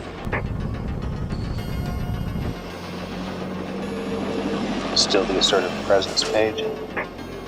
Just like you're still a stubborn ass, Chase. And you know that I hate repeating myself. Now, taxi off the runway and kill your engine. Looks like they want her pretty bad.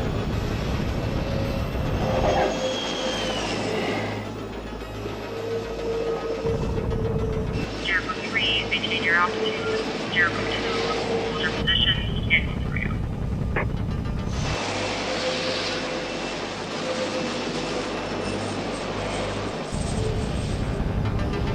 What are you doing?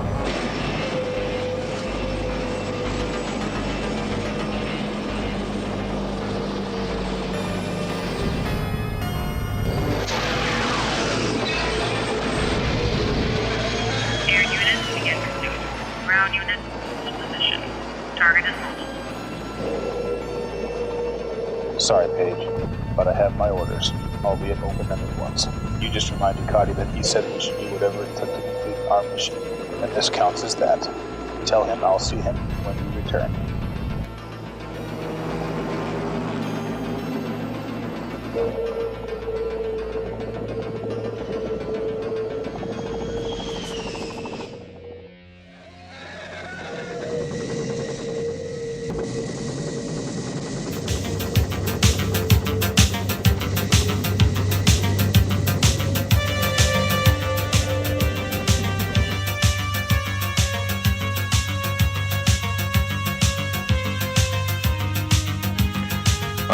Back on some kind of radio show. I thought this music was kind of fitting for basically the original clip this scene was based off of from the very last episode of season 1. Yeah. She didn't want to do nothing from season 4? There ain't a snowball's chance in hell. Not in this program. Yeah, we don't want to trigger those particular Airwolf. Yeah, no, we don't want to trigger those particular ones. No. Welcome back to the program, everybody. 9:41 here on the East Coast. We're live here until midnight tonight. We are saluting the movie fan film Airwolf Redemptions, starring our very own Airwolf Adam Leto. All right, Adam, give us a little bit of rundown about the last clip we just played. Well, they had to go sit down and refuel because the fuel that they had pretty much turned to crap, so they needed to revitalize their supplies. So their one trusty contact within the CIA had told them about that deserted airstrip. Right. And then later on, you hear that same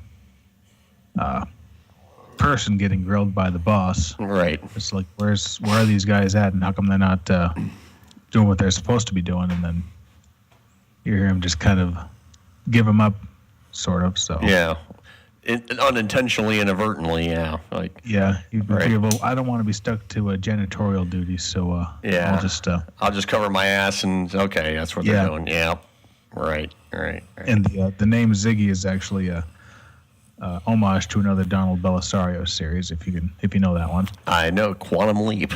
Yep. Scott Bakula. Yep. Who's now on NCIS New Orleans. New Orleans, yes. And then he also did Star Trek Enterprise. Yep, he was he was Captain Archer on Star Trek Enterprise. I didn't remember I've only seen a few episodes of that. Yeah, it was a good show. And I watched Enterprise before I watched Quantum Leap, so I'm watching Quantum Leap going, what's going on with Captain Archer? the time travel exploits of Captain Archer. Yeah. All those times, he got actually taken by Daniels. Now he's doing. Now he's leaping around.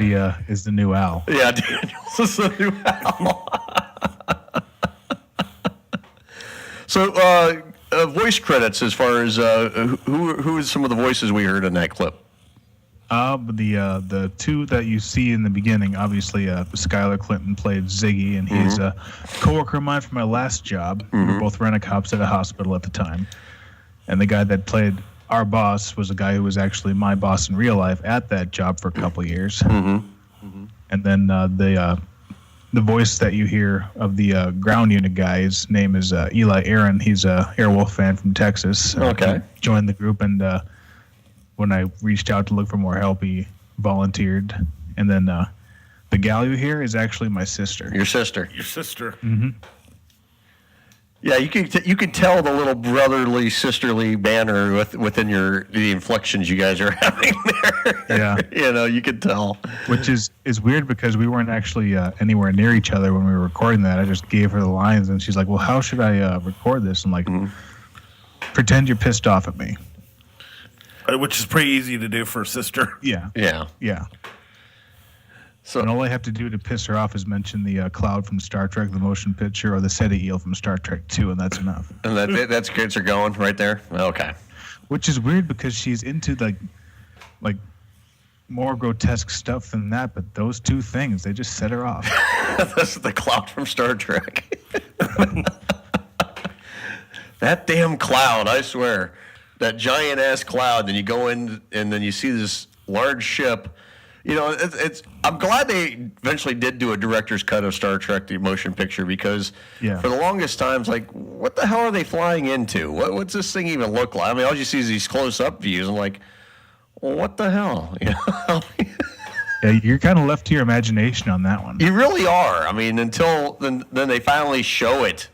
They in CGI glory. They show what it actually looks like. It's like, oh, hey, that makes sense now. Yeah. Because, for the longest time, it's like, you think when they flew into the cloud, that was actually, I know my thought was when I was a kid, I thought that was the whole ship, and they just kept flying into another chamber and another chamber. And like, but then as I got older, I started like, okay, I kind of understand what they're doing now. But again, it was all to your imagination. What the hell were they actually flying into for the longest time? Who the hell knows? And that was basically their answer of to Star Wars and 2001: Space Odyssey. Right. Thank God they came out with Star Trek 2 and they fixed it after that. Because, don't get me wrong, I still in some aspects enjoy the motion picture. Okay, the music, this music score, fantastic. The beauty shot, the beauty passes of the ship in the dry dock. Beautiful, gorgeous. Now it's so funny. I finally watching some of that on my new plasma TV, and how everything's so much clearer. It looks so fake now. Yeah. You watch it on that. You watch it on the old TVs. It looks real as hell. It's like, oh my God, that is the coolest shit. That looks so. Then you watch it on these new TVs, on the Super HD, Super HDs, and it's like, that looks fucking fake. Yeah. You'll see the little sprigs carrying the Enterprise around. There's even one scene where the ship's getting pulled out of dry dock. Yeah. You actually see the mechanism to our left, but the ship's right, getting pulled out of dry dock. You see that part cleared away as it's pulling out because, like the background, that arm or whatever it is the same color as it's probably green like the green screen or blue like the blue screen. But as it's moving, it's clearing away the dry dock with it. So you're seeing this big gap between the the right side of the ship and the dry dock. So right. Which they do fix that in the director's edition, but yeah. But like I said, seeing everything on everything. It's like now flip side of the coin. Okay, what I was watching some of the I was watching, what was I watching? Oh, I was watching Airwolf the other day, and I was actually watching the episode Sweet Britches. Okay. And I was and my God, especially on these new TVs, it looks so good. I know you sent me that one video a while back, the remastered pilot, and oh my God, just it still holds up so well. And everything pops, it looks pristine, it looks brand new. It's like, holy shit. Just the difference between one TV and another. And it's like, holy crap. Because I watch it on my TV in my bedroom, and I'm like, oh, that looks like it, like it always has. And I put it on my TV in the living room, my HD TV, the LED one. And it's like, wow. It's like they filmed it yesterday. It's badass. But it's the thing with these new TVs now. You see, when something's quality, it pops, Yeah. But then if you see anything that isn't quite, you see the mistakes, you see the little errors, you see the things you weren't really meant to see, because, obviously the video and the tape recording of the 80s and 90s and whatever, however old your show is, I mean, just stuff you weren't meant to really even notice. But like I said, with these new TVs now, everything pops. Oh, yeah. I mean, just everything. So it's amazing. It's amazing. Yeah, I mean, hell, I watch my Next Generation at 9 o'clock, and it's just like, you watch some of the stuff that's on there, and it looked great before. Mm-hmm. Oh, it looks so much better now. Yeah, it looks so much better now, but then you could see the big difference, in between original Star Trek, TNG, just the quality, I mean, back in the 70s when regular Star Trek premiered. Right. It was like, just quote-unquote special effects were so shitty. Right. Well, again, back in the day, I mean, the money they spent on their budget was top dollar. Yeah. I mean, you think about it now, it's like, kind of change gears, just for a second. It's like so many people bitching about just Star Trek Discovery. Oh, this ain't true to it's a freaking reboot. Okay, everybody. I mean, there's so many people pissed off because it doesn't look like the 60s. Well, if it did, no one would watch it. Then people would complain it looked too sell. Yeah, it wouldn't sell, and people would look at it and go, "Yeah, that looks like too much something out of the '60s." It's like I think we talked about this before. If they ever did an Airwolf remake film or something or series, I'd be worried what they do to it. I mean, me too. I'd hope they'd stick true to the old show as far as keeping it believable. I mean, even this, don't get me wrong, a Mach 1 helicopter is definitely impossible, but yeah, it was believable. But it was believable. I mean, the way they did it. I mean, they made it real. I mean, they really did. I mean, so many people back in the day. There's interviews with like Ernest Borgnine where he's saying that people thought this thing could really do what it did. Because they did it so well. Now, I'd be worried, like, if they ever did it, they'd turn it into a damn transformer, like what they tried to do with Knight Rider. Yeah. I have a thought on why I don't think Airwolf would or should be rebooted, and I'm gonna throw a lot of the people under the bus here. I think Airwolf fans are gonna be the number one reason why the show will never get rebooted properly. Yeah. I mean, basically because I see how they react to season 4 for one. Okay. Just that change in the cast, and everybody was all up in arms about that. Imagine if the internet existed back then, the kind of garbage that they would say then as opposed to now. Oh, God. They'd be spewing it left and right, I mean. And I know I'm like one of, like, according to one fan, the single-digit percentage of people who, in the fan base who enjoy season 4 appreciate it for what it is. But right. It is what it is. You can't. Yeah. It's in reality, yes. It's Airwolf, but it's not Airwolf. I mean, it's not the same show. I mean, it's a different. It's a different show. I mean, I look at it like next gen to the original Star Trek. Yeah. Yeah. Exactly. I mean, it's the same ship, just a different crew. Right. Exactly. But again, I think Airwolf fans are the reason why we won't get a proper reboot or continuation or anything like that, because everyone's like, for one thing, we want our Jan Michael Vincent and we want our Ernie Borgnine. I'm like, well, one's dead and one's pretty much dead already. So right. Yeah. And then they're not gonna. If they do it, they're gonna build it out of some modern helicopter now. Not a Bell 222, and they'll probably equip this thing with like invisibility. I mean, all the stuff you would think they would do. And also on the line with us is Secret Asian Ben. Wow. Is that all that noise I'm hearing? Yeah, he's making all that noise. Hey, what's going on, Ben? I don't know. I'm 7 o'clock here, and the sun is setting, and I'm not coming home ever. Okay, well, it's good knowing you.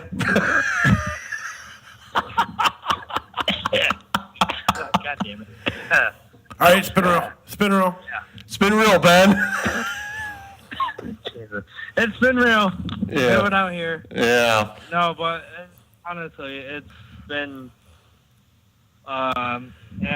one incredible week, and I miss home, but goddamn, this week has flown by, and it's been much needed.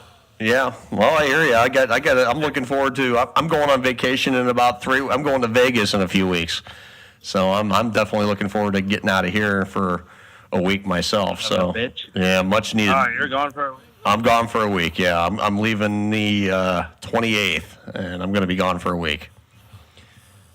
Ooh boy. Getting too much Ooh trouble out boy. there. I won't get into No, it. I'm not kidding you though. It's amazing out here. There's mountains and things to do and things to see, and I am fucking fried, dude. Yeah. I am red as a lobster. Oh, so now you kind of look like a scorched Asian. Yeah. Oh, dude, I'm not even kidding you. Like, you know, a scorched shrimp and Asian food. Yeah. Yeah. Yeah. Well, And by the way, you did get that text that Dylan sent us both last night, right? About how to improve your looks. Yeah, I got it this morning actually. I don't Yeah. know why, but yeah, I don't think it went right up. Yeah, but just get a dick enlargement. You'll be fine. Ben being sunburned just gives new meaning to the phrase "Red China." Oh, yeah, bravo! Bravo! That's the best line of the night. Red China. God damn it, Adam.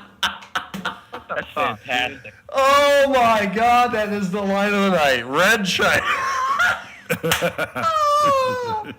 I hate all of you, and I'm not even nearby to come and kick asses.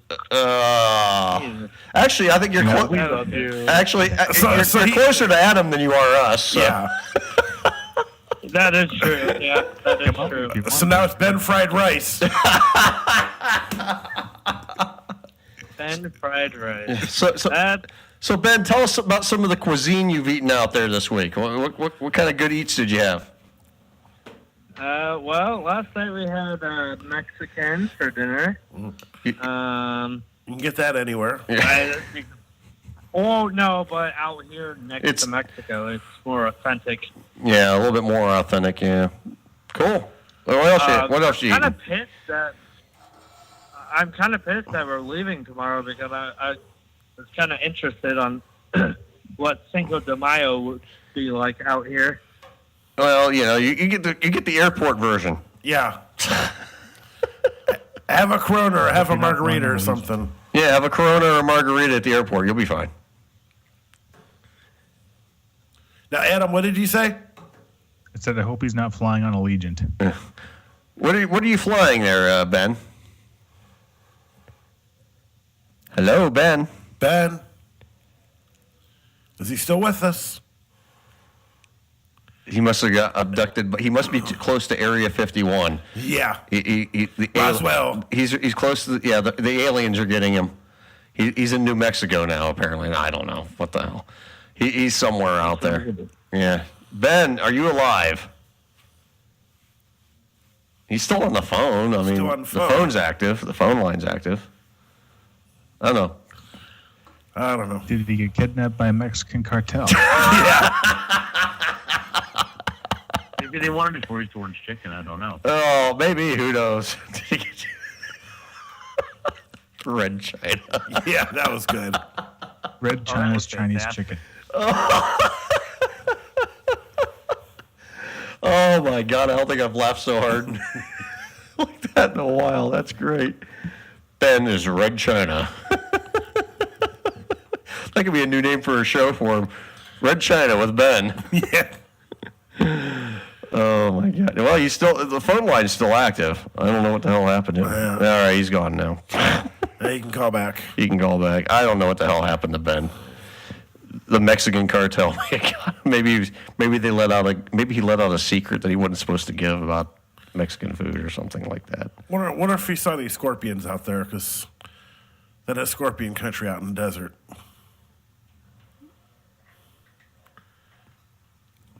Or watch, they'd probably try feeding him some. They have chocolate-covered scorpions out there. Right. Well, maybe he ate that. Maybe he ate the wrong one. I don't know. His call just dropped off. I don't know. 9:50. Dead spots in Arizona. Yeah, he's gone now. Yeah, his phone dropped off. Anyway, real quick, 9:58. For those of you that are looking for a good photographer, we do have our sponsor here, and we have to mention our sponsors, of course. M. Photography out of Akron, Ohio. Here, Mike Haig does freelance photography work. Does a great job. He's going to be doing our staff photos here for us next week, actually. Check him out at, you can follow him on Instagram at m.heg photography or at Ohio Native 13. He has a website also, www.mhegphoto.wixsite.com/my site. And you can reach Mike at 330-430-9747 if you need wedding photos, baby photos, just, engagement photos, whatever, family photos. He does it all. He'll do outdoor photos for you, indoor photos, you name it, he'll do it all for you. So give him a call. He does a hell of a job. Okay, we're going to go ahead and jump to our next break here, and we'll take a break here and play another clip from our movie salute tonight, Airwolf Redemptions, and we'll be back. Listen to some kind of radio show on SKO. Be back.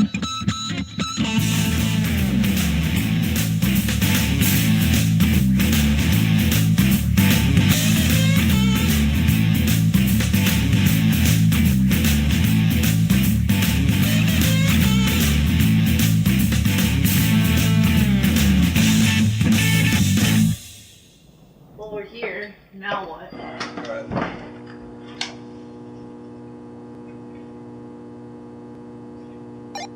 Dustbuster, it's Foxtrot, you got me. Foxtrot, Dustbuster, loud and clear.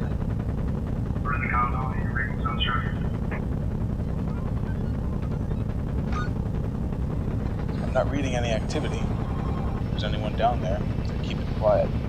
I'll report back if anything changes.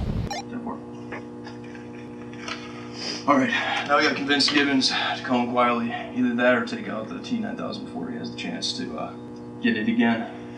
Which one first? Whichever one we can get to first.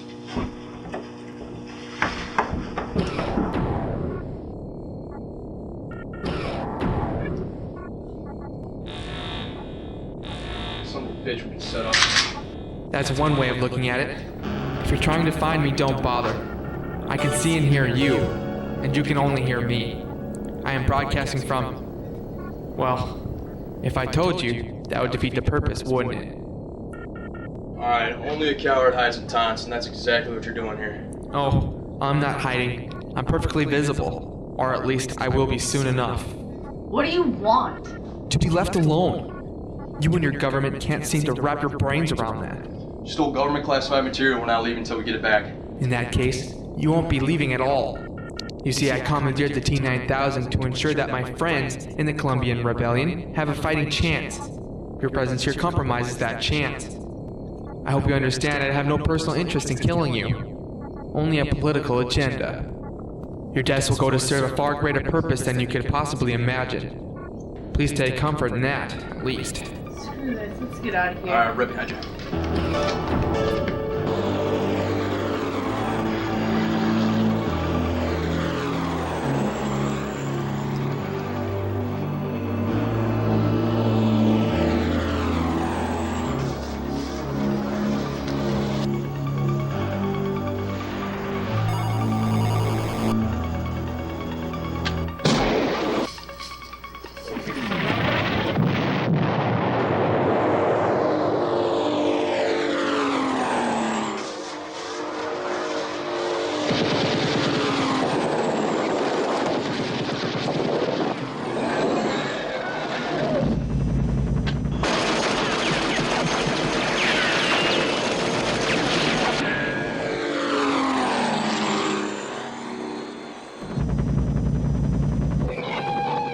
Foxtrot, Dustbuster.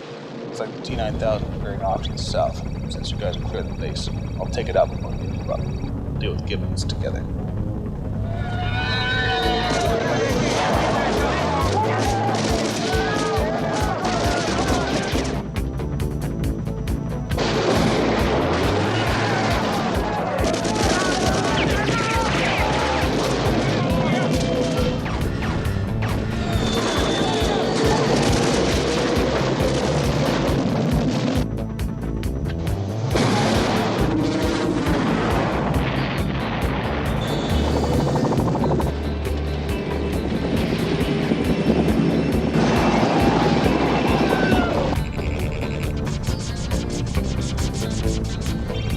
Guys, take cover.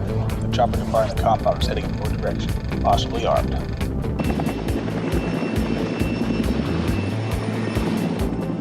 There they are. Give me the missile launcher.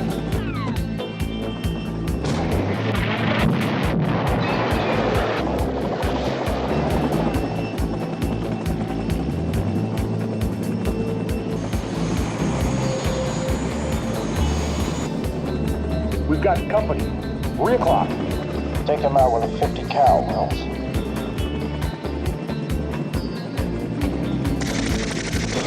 Captain's foolproof.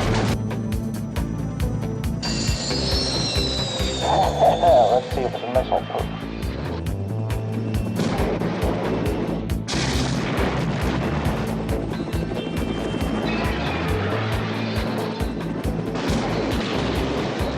Well, it seems like those rumors about Gibbons cannibalizing the T-9000 were true. Now he's keeping his friends well armed.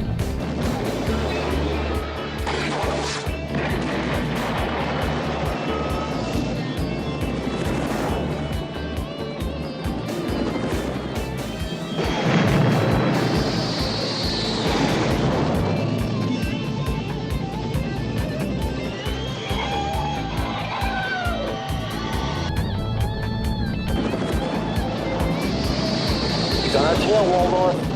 Damn it. I'm getting us out of here.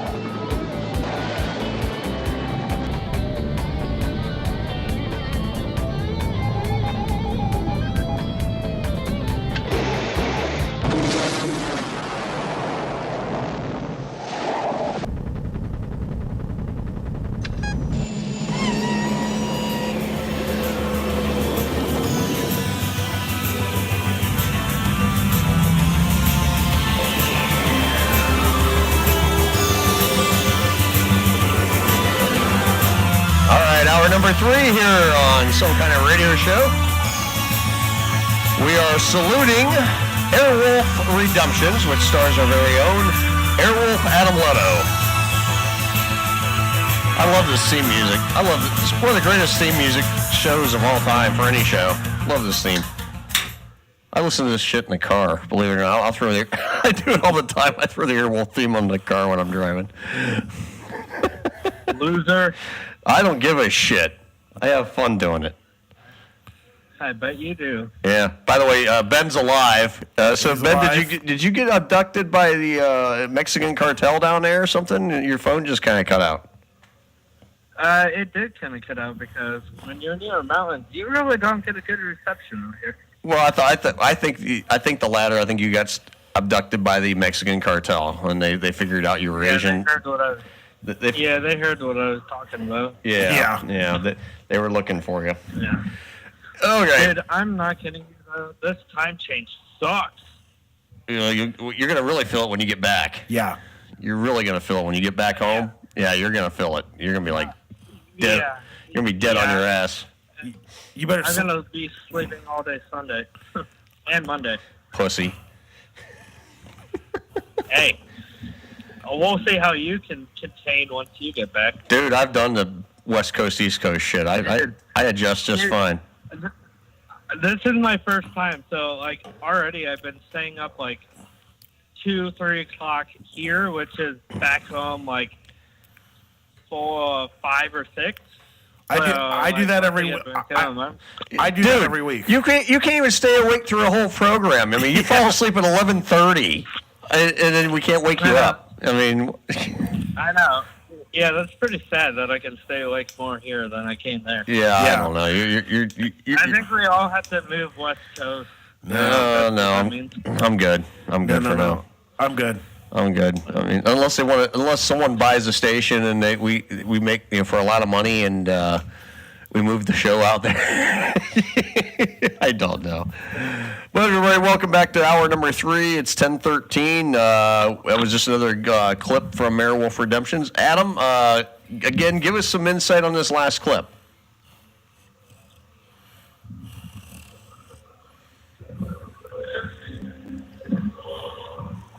I think Adam got abducted by the Mexican cartel this time. No, he's closer to Canada. It's by the Eskimo. Yeah. The Mexicans got the Adam now. And if anyone's wondering, it's 713 out west. You're welcome. Yeah, thanks. Thanks, buddy. Appreciate it. No problem. I did see Windsor or something out here, too. I was going to take a picture, but I never did. Well, you suck. I was like, oh, Windsor. Anyway, it is beer review time. Okay, the SKO Friday night beer review. We're going to do something different. I don't normally do a canned beer, but I saw it and I said, well, this looks interesting. I'm going to give it a try. Oh, what a vagina you are. I know. Well, I don't care. It's at least I try new beers. You drink that piss water.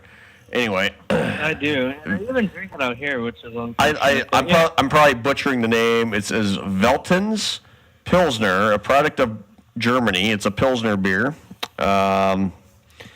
Established in 1824.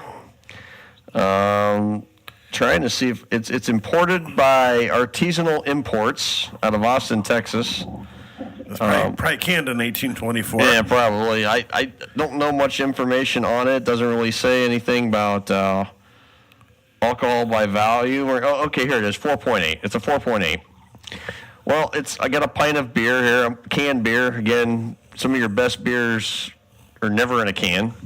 Yeah. So I'm going to try it. I'm going to review it. Anything will beat that Leffy. Anything will beat that Leffy. Yeah. All right, so let's give it our first pour here. Nice golden color. Well, it foams up a lot. A true Pilsner. True Pilsner, yeah. That's a lot of head to you. It's like Miller Lite's considered a Pilsner. Yeah. Because Bud's a lager and Miller's a Pilsner. Right. I prefer a Pilsner. Yeah. What do they consider Coors Light? I think it's kind of I think that's a Pilsner as well. Another Pitts beer. I'll drink a Coors Light any day before I drink a Coors Bud Light any day before I would ever in a million years drink that. All right, let me get this beer review in and we'll start taking calls again. All right. First smell, it smells very light. It smells like your typical light beer. Nothing too fancy about it. All right. This is Veltins Pilsner.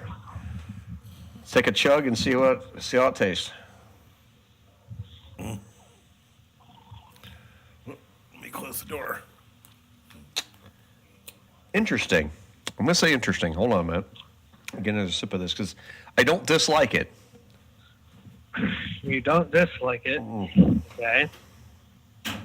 But do you like it? Actually, yeah, I do like it. It's actually not bad. Does it have that light taste to it? It reminds me of an Amstel Light. Okay. Kind of that just has that flavor to it. It doesn't taste like a Miller Lite or a Bud Light. It has more. You could tell it's an import because it has a little bit more of that skunkier flavor to it. Yeah. But it's not overpowering. You can actually it has flavor to it.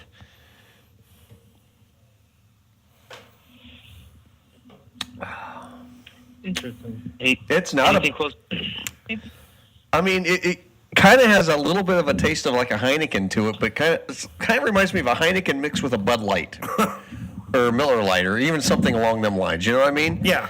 It just tastes like a Heineken. It tastes like a Heineken mixed with a Miller Lite. So not too bad, not too good.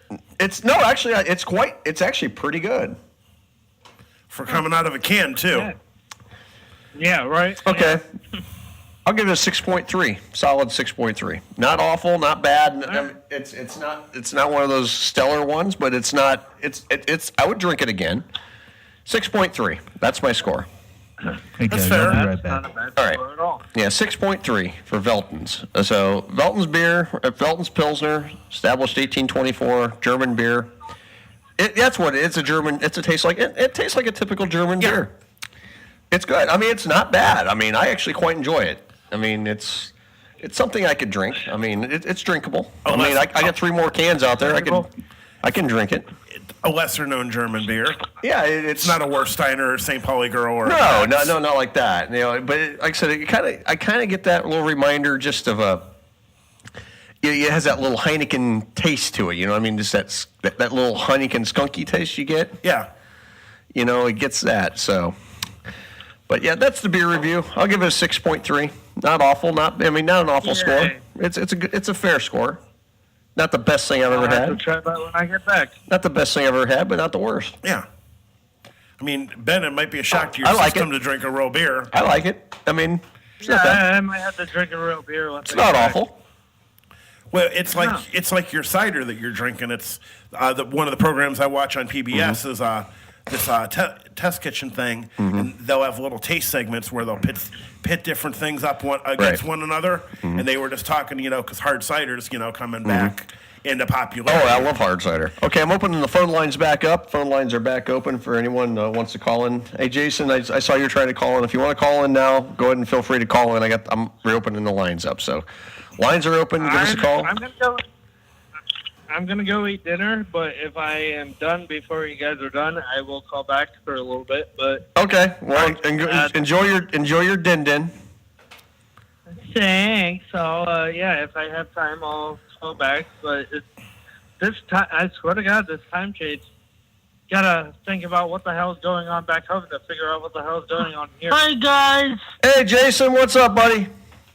What's up, Jason? Hey. I just saw you on Facebook Live and said the phone lines are back up, so I called you guys. Yeah, glad you did. Yeah.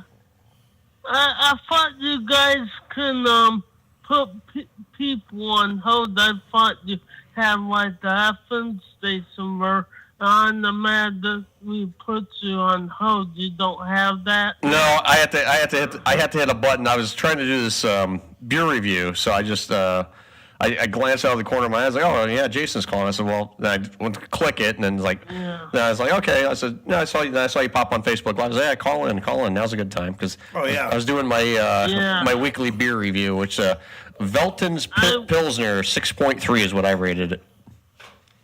I was at I saw the Avengers Infinity tonight. I was supposed to go last Saturday with a group of friends, and I woke up with a stuffed nose, and I'm like, I tried to make it, but right before I was supposed to go, my mom was going to take me in the feeder on like my stomach.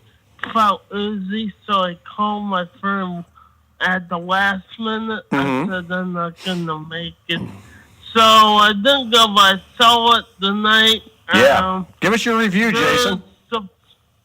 Give us a review. Good action movie, but kind of a corny ending. I agree. I mean, they're setting up for the next one. But they're setting up for the next one. It stands to wonder how many people are walking out of that feeder thinking, well, they're not going to make any more. Yeah, the people that... they're making another one. I mean, the way the story ended, they're making another one. As long... I went and saw it last week. I took the kids and we went and watched it. And don't get me wrong, I enjoyed the movie, but... in my opinion, a bit long, but the good thing is they covered everybody. I mean, they covered all the stories. They gave everybody good time, and it wasn't where it was focused on one person or another. It was they gave everyone. It was pretty well-rounded story, but it went a little long. I mean, it's a 2.5 hour movie. Wow, it's a long one. I mean, it goes a while. Here's the other thing. If they're gonna try what I think they're gonna try, the first Star Trek movie I saw in the theaters was The Search for Spock. I did see The Wrath of Khan, but I saw my uncle's VCR New Year's Eve, back in New Year's Eve 1982, going in 83 as a kid. And they killed, you know how the ending goes. And everyone thought he was gonna be not any more movies And then you find out in the next one where, oh, this makes sense, and but this is where, not to get spoilers, but okay, I want to know, the big question, fast forward a few years ago up to last year. Okay. Let's see, about 33 years, 30. They killed off Superman in the Justice League. Then you come back thinking, now how they're gonna pull this off. Right. Then you see it. Yeah. So what we're seeing is a trend where they're copying off the early Star Trek movies. Let's kill a person off and let's bring them back. And let's make it make sense. They're resetting they're resetting the timelines. I mean, and they did that with like the X-Men. They reset the time. They reset the timeline in the X-Men movies. I think that's what they're doing with this. I mean, they're resetting the timeline, so they're going to change history again. So, I mean, they do it from time to time because it's they want to do more stories, but they want it to give everyone, they want it to make sense too. I mean, I think you're right there. I mean, Jason, I think they want to do something. I think they want to expand the story. They want to change things up. Obviously, they want to probably start changing people at some point because, like, Robert Downey Jr., let's face it, he's no spring chicken to play Tony Stark anymore. Yeah. So, I mean, they want to do something. I know they want to change things up. But, he's one of the ones that didn't get killed off. I mean, he survived. Because he didn't fade off in the book. They killed Spider-Man off, or I don't know if they killed him off, or they just something changed in the timeline. I don't know. But, it's like, did these people die, or they disappear because of the timeline changing? Who knows? Well, here's the thing, and the search for Spock, right? And then the last Justice League when they found Superman, right, back alive, there was no time travel, and search for Spock, it was some kind of walking religious ceremony, right? And then the Superman, I forget they had that that box. Some science involved. Right. Bring him back. There was no time travel and we're talking two separate universes. Oh, no doubt. No doubt. Right. Star Trek, but they didn't use in both instances to bring those two major characters alive in those two universes. There was no time travel involved.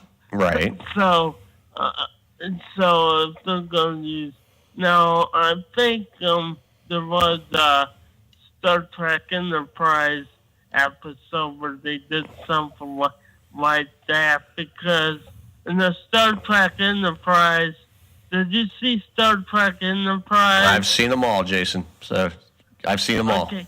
If you noticed the Temple Cold War, right? Now everyone knew that Archer was supposed to be the founder of the Federation. Right. Now these people from the future didn't want that to happen. Right. And now does this story sound familiar? Sounds like the Terminator movie. Lots of parallels.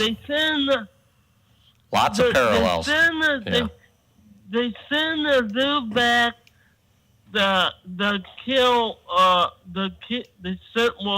In Terminator movies, they send the robot back to kill a future American general when he was just a kid, and the same thing in Star Trek Enterprise. I think that they kind of overdone it, but me personally, they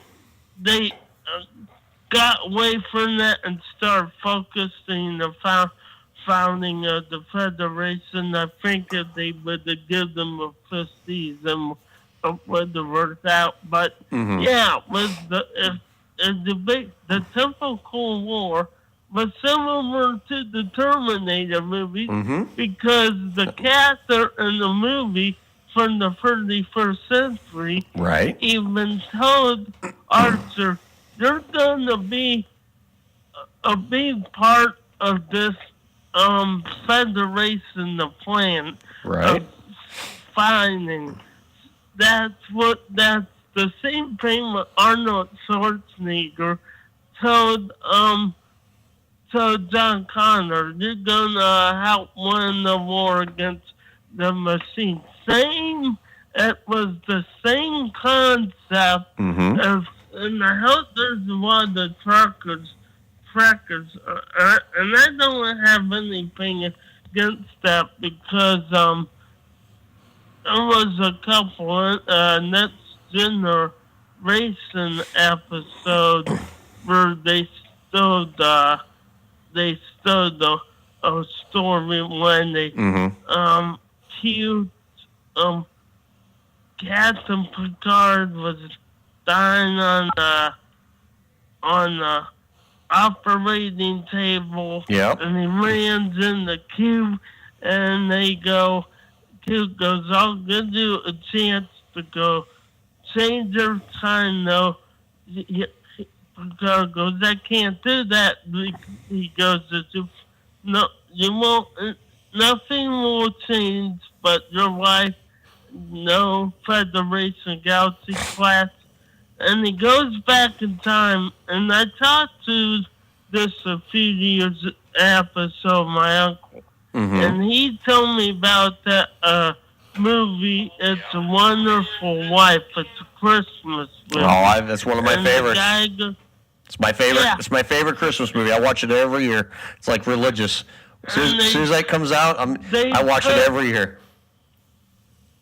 Well, if you go see that Star Trek episode, it's in like the 6th season. Right, I've seen it. I know which one you're talking about. Yep. And where he dies on the operating table, I told it comes back, but I told my uncle that, and he said that's been done before. It's a wonderful life. I mean, if you think about it, though, not to get sidetracked off the subject, as older we get, I look back at some decisions I made. Right. And I should have did this and done that. Right. And given the chance, I bet you half of us would go back and change. But then again, I wonder right at the end of that Next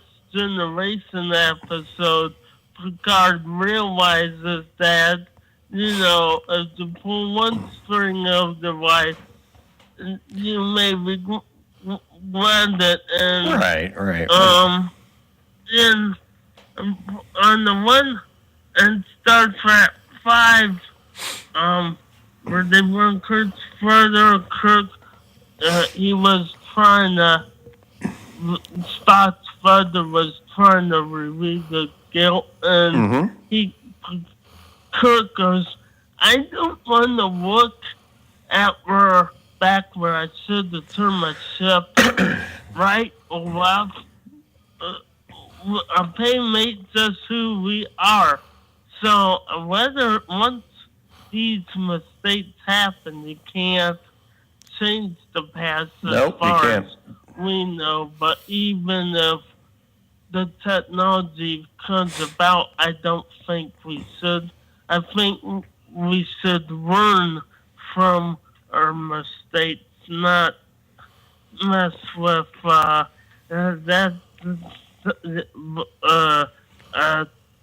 time travel. But yeah, so anyways, how's that? I meant to ask you. Yeah. How's that Block 3? I meant to ask you. How's that working out for you? We're still. We're both. Yeah, we got everything pretty much almost lined up. I don't want to talk too much about it on the air until I got it, till the papers are signed. So I mean, we got in a handshake agreement on things right now, but I want to get. I don't want to announce anything until I have the paperwork signed. So I mean, I'll talk more about it with you. But that will probably be the first. That will probably be the first deal breaker. You get deal with them by the end of this summer. Mm-hmm. Oh, we should have a deal. We should have a deal. We should actually have that deal finished and wrapped up here in the next couple of weeks. So I mean, as soon as I have that all lined up, I'll announce it. I'll announce everything on the air. If you get that deal with Walk Free, the people come down there that run about your station by Labor Day weekend, half the town's gonna know about this station. Oh, that's the whole idea.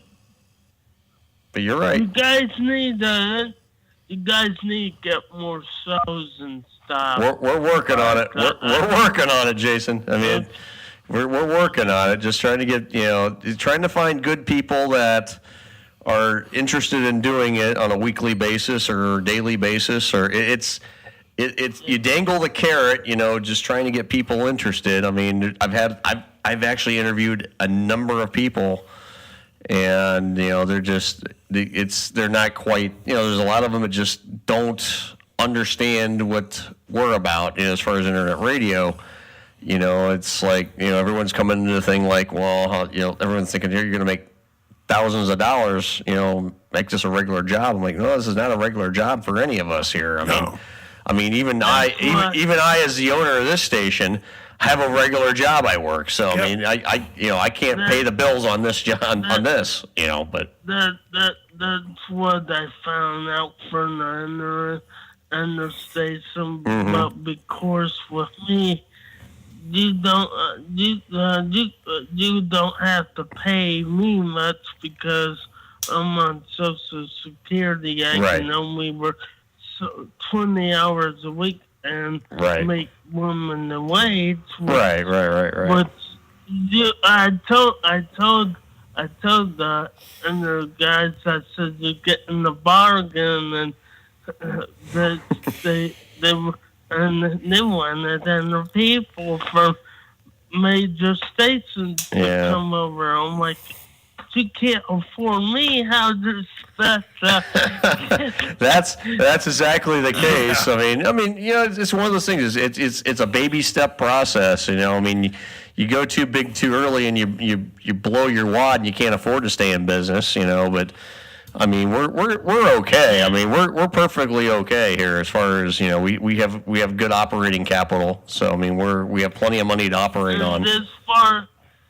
This as far as royalty costs, because from earning with copyrights and whatnot. Yep. You gotta mind your P's and Q's. Oh, yes, you do, definitely, absolutely. The late Joe Fine, and he got in trouble. We weren't even born yet, but he was lurking some rock station, and he got in trouble with that payola. Oh yeah, you can't do that crap. No, sir. No. There was actually talk about it before in another place, and I'm not going to mention them, but not get in the middle of that one. No, sir. No. That's bad news.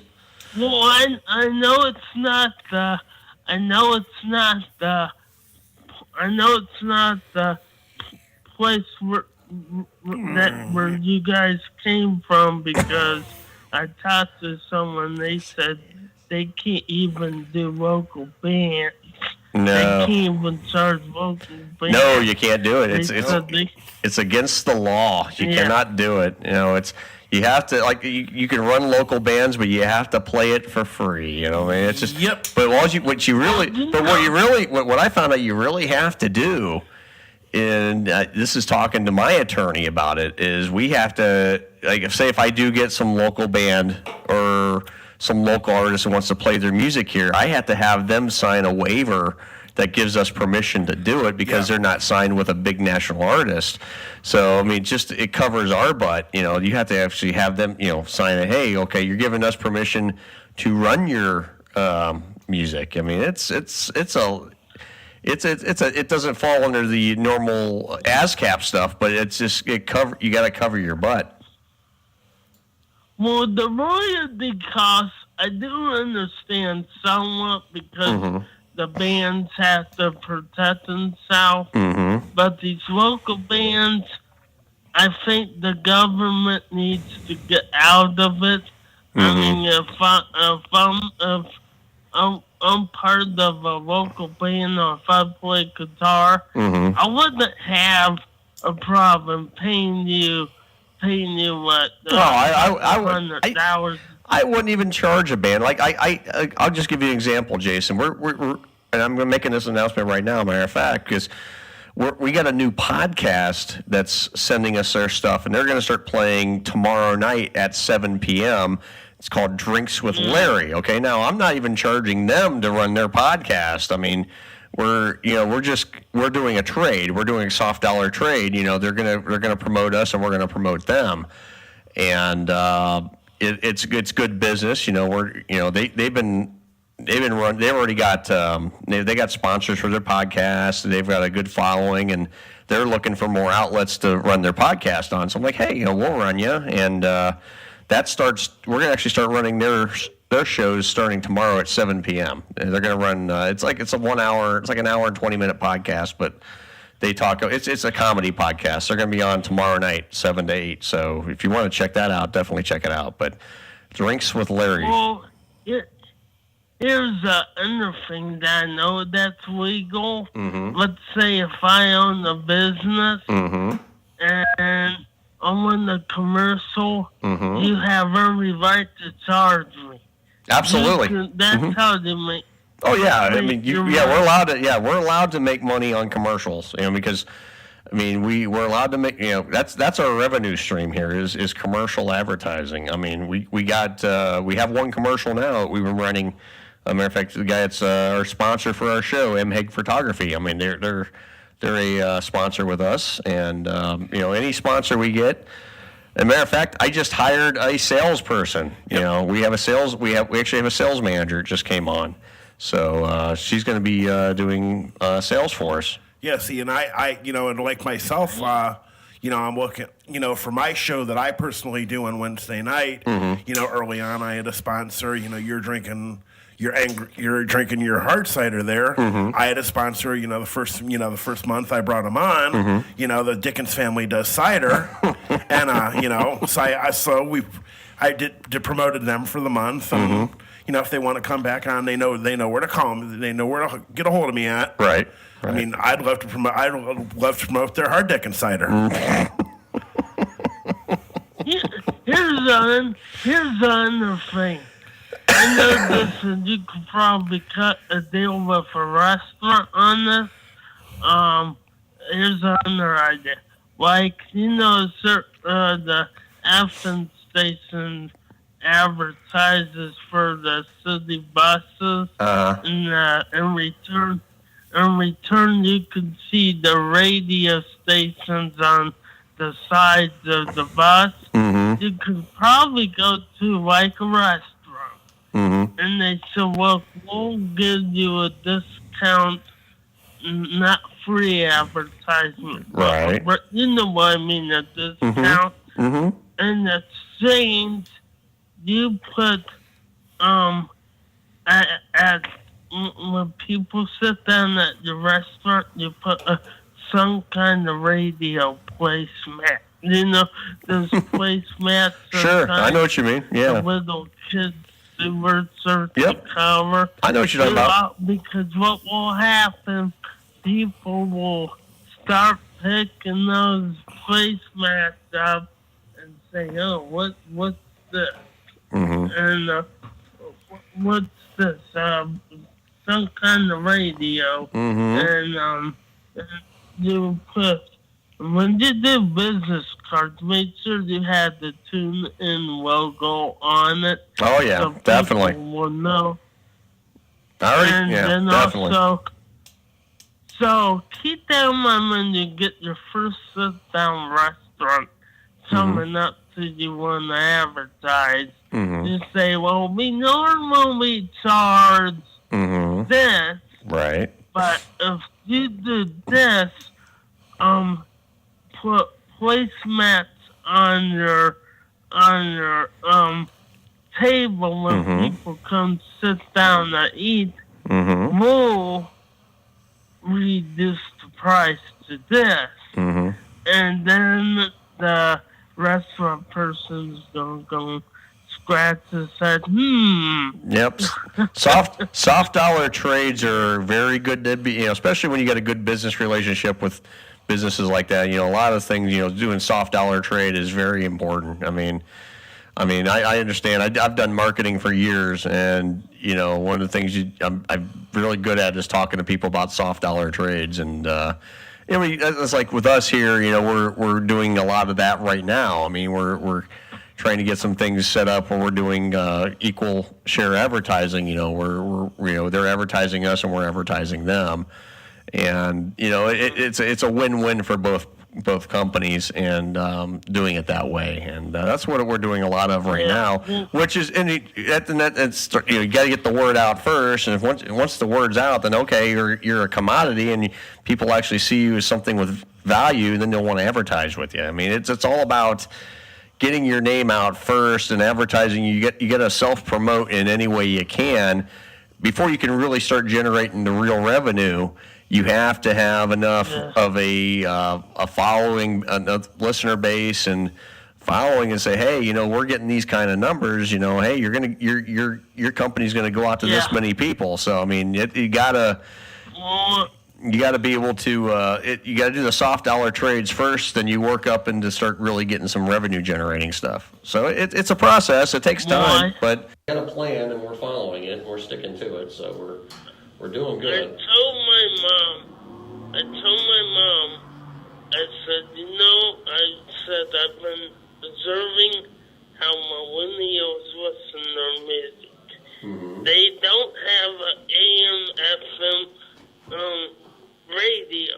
Now, they do probably have one in a closet in case a wind-up AM/FM radio in the closet with the emergency supplies when the power goes out. Oh hell, I don't even have one at home. I don't even have one. Maybe if they go. I don't even have an AM/FM radio. Sorry, Jason. Go ahead. Well, I love having the wind-up AM/FM radio. Nothing against you guys, because when the power goes out, I want to be able to listen what's going on. Oh, no doubt. No, there's nothing against us at all. I mean, I definitely agree with you there. I mean, we're not really establishing ourselves as a local entity. So, I mean, we're establishing ourselves more as a national base. So it's like, I mean, yeah, we'll cover local stuff going on, but when the weather breaks, I mean, we're not down here covering the weather or the power outages or anything like that, because if we lose power, we're out. We're SOL. So I get it. I totally get it, Jason. Well, you did say, I thought you said eventually you may get a backup. I am going to eventually, sooner or later we're going to get a backup, but right now I don't have it. But like I said, if we lose power, we're like, we lost power here last Friday. I mean, we weren't on the air because we didn't do a show, but we still lost power here last Friday, and we were down for about 6 hours. So, and there was, there wasn't nothing we could do. I mean, we were down. Well, here's the thing: you get a backup generator that suddenly the internet stations, even certain AM/FM stations, and I know at least 2 FM stations that don't have backup generators, you will have advantage, because there will be some areas that will still have power, or some people may have a generator where they can hook up their phones and have enough power where they and a generator where they can listen to internet radio. Right. They're still on the air. You still want that generator will still give you somewhat advantage over the rest of the station. Right, That's right.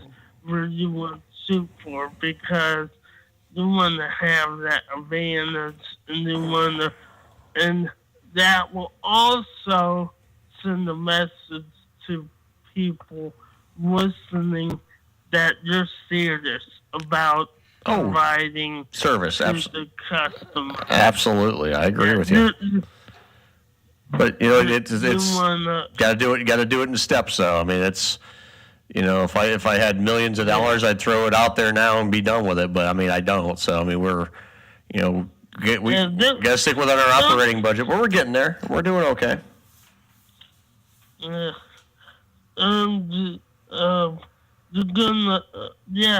One other thing, my mom retired. She went to work back as a 120. You may want to reach out to these retirees that work in radio, like Barbara Adams. She retired, and she got hold of her and said, "You want some? You want to work?" She knows she's going.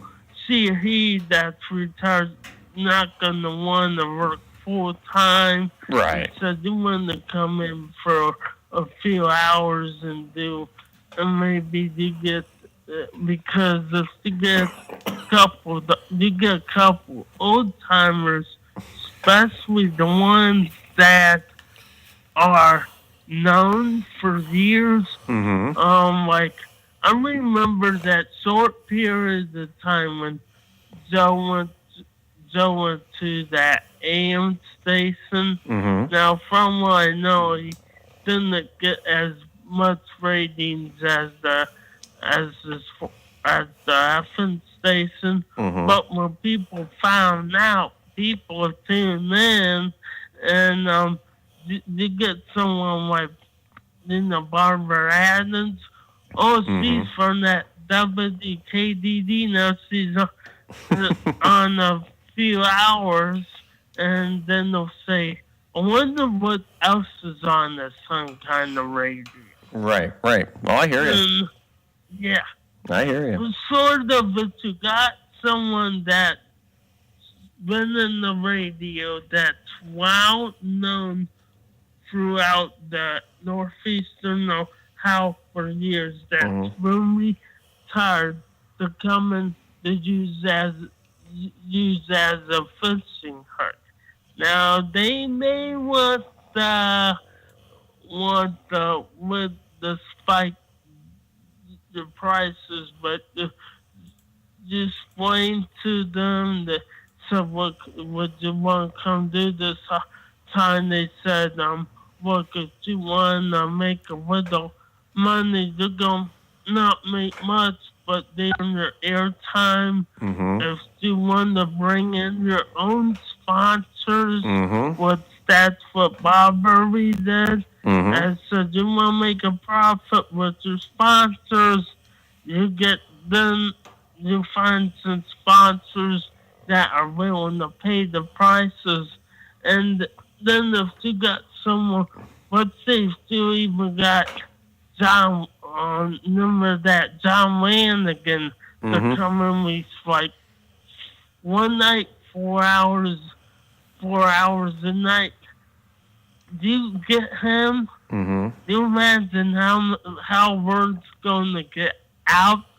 Yeah. The next thing they're going to say, I wonder what else is on this some kind of radio. Right. And that's how I believe that the FM station they got. I mean, Howie was the big thing, but you'll find in the one band that they had with him, he was in the radio for years since the 50s. So when they brought him in, they got older audience and stuff. Mm-hmm. So that's but John Wayne again, he probably would want burn the hole in your vault, but you got to go sweep. I talked to some business people. They said to make money, you got to spend money in the business. So right, definitely. So, maybe you can afford Widow John. I can afford a lot, but I don't know if I can afford him. But I don't know. Well, just seriously, look at some of the people that been in the radio for years that are retired, like Maggie got Stan. Right. And he was willing to come in for the fun of it. Right, I'm not. You may actually find someone that, you know what, I'm not going to make much money, but retired sitting at home doing nothing. Right. Maybe I should get out of the house and go down the valley and just talk on those kids' internet station for a few hours. Why not? All right, I hear you. All right, Jason, I've got to catch up on some stuff here, so we're going to run along to a quick break. Okay. All right, Jason, thanks for calling in, buddy. Okay, just keep in mind about maybe getting someone that spin in the radio. Oh, definitely. Oh, yeah, no doubt. Absolutely.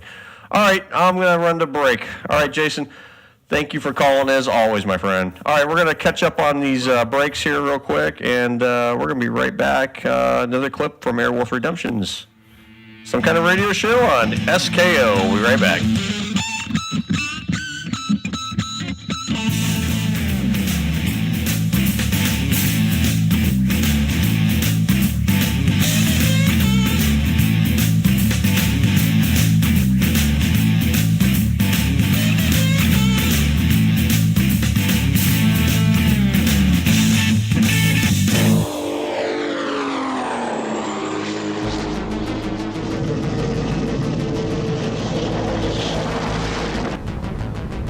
Can't have gotten far.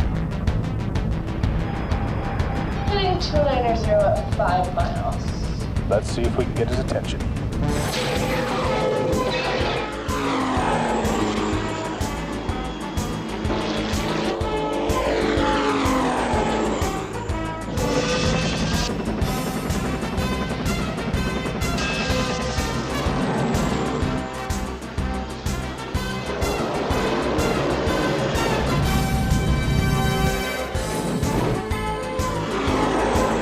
Such persistence. I'll enjoy blowing you out of the sky.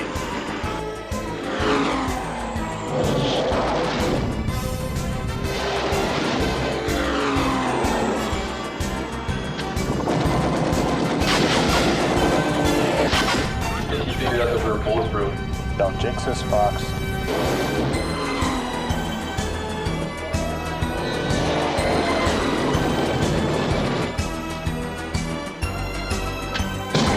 Thanks, Fox.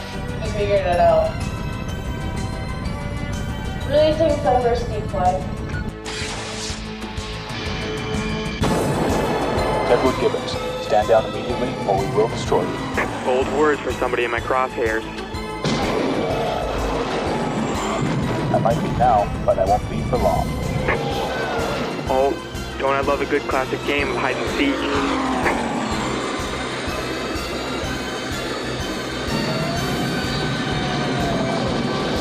How does it feel to be in my crosshairs? I fully expect him to pull the same trick on us. Yeah, why don't we just come around in front of him, give him all we have? That's surprising. If he follows the same pattern, he'll come around the next bend in not too much longer. We'll cut him off there. EDF rockets on standby.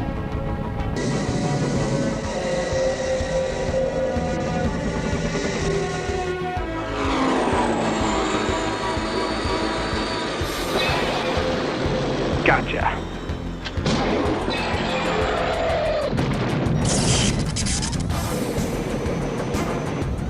more good ideas, Fox? That was a good idea. You just got to shut off first. Damage report, Morgan. The starboard afterburner is on the verge of giving out. We've got to disengage it before we end up blowing ourselves up. That's exactly what I intend on doing, as soon as that thing's on our tail. Okay, what's your plan? Once he's on our tail, let me know. Morgan, I want full reverse thrust from the afterburners before we cut them out. In as bad shape as we're in, I'm not sure if Airwolf could hold it together through that kind of punishment. She's gonna have to, or we're gonna find ourselves on the business end of his missiles.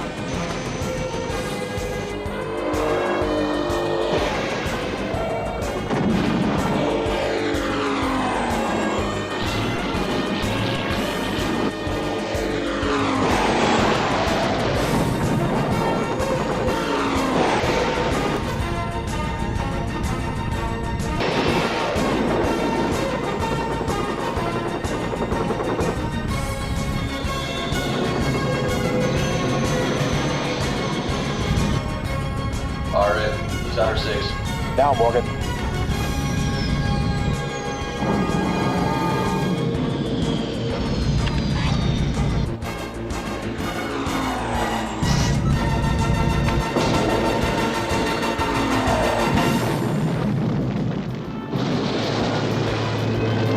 Nice shot. So much for Ted would give it to him.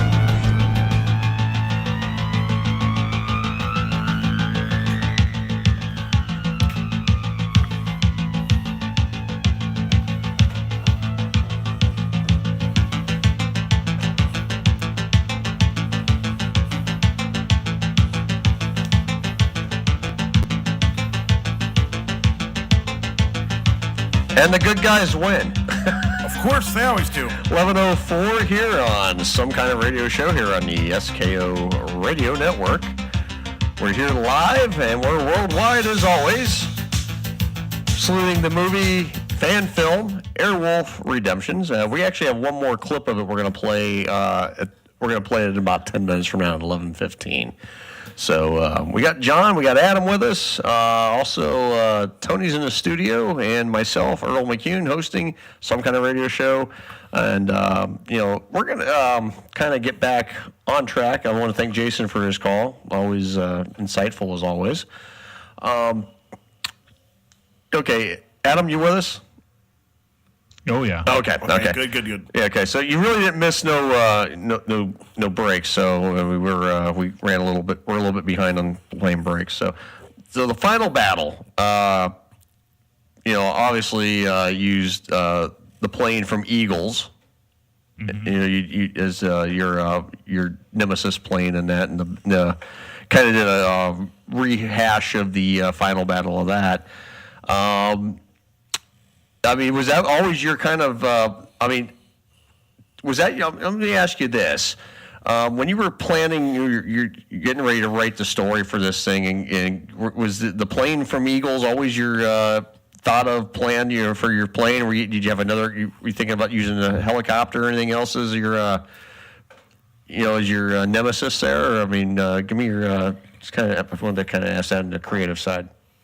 Well, the first idea was to do what had already been done once, or if you like season 4, twice before in Airwolf, was having it go up against its own clone. Mm-hmm. And I'm like, well, that's been done already. And so is the X400, but I'm like, well, if I'm going to do it, I'm going to call it something else. And if I do decide to do Airwolf versus another iteration of itself, it'll be later on down the line. Right. So in the original drafts of the script, and even the story that it was that it came from another earlier script of mine, it was always going to be that plane. I was just going to call it something else. Right. Now, I'll tell you what I was pretty impressed with when you did the director's cut is how you actually kind of made you made the airframe, and you kind of you fit the bad guy into that airplane, which is pretty cool how you did that. And that just came up on a whim. I was just sitting there. I was watching the footage of it, and I'm just like, a Cessna 172 does not look anywhere near as intimidating as an Avtec A400. No, not at all. Not at all. No. So I started Googling pictures of, because it's it's only one plane of its kind ever in existence, and I really don't think it flew much after its appearance on Airwolf. It's actually sitting out in Camarillo, California, collecting bird shit. Well, it's pretty sad. It is sad. I mean, it really is. I mean, it's like what's really sad too is like I see a lot of these Bell 222s that that get posted all the time. In the Bell 222 fan page, and you see all these ones just totally destroyed, or they're just they're sitting in. I think there's one that's a target in a paintball place. Yeah. And it's sad to see these, wonderful aircraft just being just used like that. I mean, I hate seeing that stuff, I mean, what a great aircraft. I mean, even not as Airwolf, the Bell 222 is a wonderful helicopter. It's a beautiful gem of a helicopter. And there's so many of them just laying waste, and it's sad. It really is so sad. I mean, so many of them crashed too, and they've been destroyed that way. The original Airwolf crashed, as a ambulance helicopter, and it's just sad to see these, these aircraft, just totally just laid to waste like that, and just Yeah. Just doing. I mean, some of them are still in the air and flying today, which is wonderful to see. But some of these just, oh man, why? Come on. I mean, I get it. Okay, it's like you see some cars, whatever. But these wonderful aircraft, just so many of them, just they're in pieces and they're scrapped out and whatnot. I mean. Even, look at that today, in today's modern world. I mean, that aircraft still looks like it fits into today's, scheme of things. I mean, it was really ahead of its time as far as the design. I mean, that aircraft is a beautiful aircraft and just totally ahead of its time. And, it's still, I mean, you could paint it now and make it look pretty and look brand new. I mean, oh yeah. I mean, beautiful aircraft, beautiful. But even with the A400 still just sitting on the ground, not getting any usefulness, there's plenty of people have taken pictures of it. Yeah. So I found I found several pictures, and I tried to find the highest quality one from like a front angle. Mm-hmm. And then I just cut out the background, and then I cut out the windscreen, and then put like a fake little reflector to make it look a little more realistic. And then I placed and then behind all that, I put a animation of propeller behind the engine, since it's a push-pull prop. So right. Yeah, we lost you for got that effect. We lost you for a brief second there, Adam. But you're back now. But it was just you were talking. Yeah, something's going on here. Yeah, you cut you out. You were cut out for just like a brief second. Okay. But Where did I cut off at? You were talking about what you were doing for how you you did the airframe and all that. That's kind of where it cut out.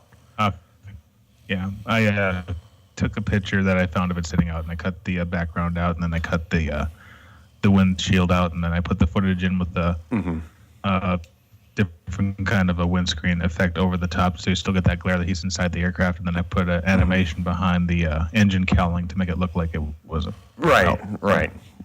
Yeah, it was very effective. I mean, it was like, wow. Because I saw the original, the original Airwolf Redemptions. I was like, then I saw this. I was really blown away by what you did with that. I was like, wow, that's definitely different. That's cool, So I've seen the original. I'm like, okay, I'm watching all the differences. And I'm like, wow, there's a lot of cool stuff you did to this thing when you redid it. Yeah, I did that editing part of that first one in like 2 months, and then for this second one, a year and a half. So, I mean, you definitely tell the difference. Put more time to it. Mm-hmm. Now, well, let me ask you this. Is there anything like, now it's been a little bit since you've released it, is there anything now you kind of go back and go, well, I could have done this differently, I could have done that differently? Is there anything like that you could just, I could change that, I could do that? Is anything that pops to mind, do you think about right now? Oh, yeah. I mean, if you keep in mind, like, you can actually watch my progression of knowledge of the whole approach to this as you're watching the movie. Mm-hmm. Because when I first started it, I didn't know anything really about rotoscoping, which is basically like cutting out parts of the scene, replacing it with a different background, as opposed to like chroma keying, which you're against a black background anyway. Because I took that footage of me and Darcy in that tiny helicopter, and I cut it out and put a different helicopter in the background. Mm-hmm. Yeah. Now, I probably could have done that a little better. Mm-hmm. And then you actually see it later on when I do that in the clip you played before this one, where we're in the hideout. Yes, yes, yeah. When you made the originally, yeah, you were like in a barn or something, right? Or yeah, we were in my buddy's basement. Okay, and then you see Christmas trees and stuff in the background. So I'm like, that's not really going to look menacing. So how about I make something else? Right.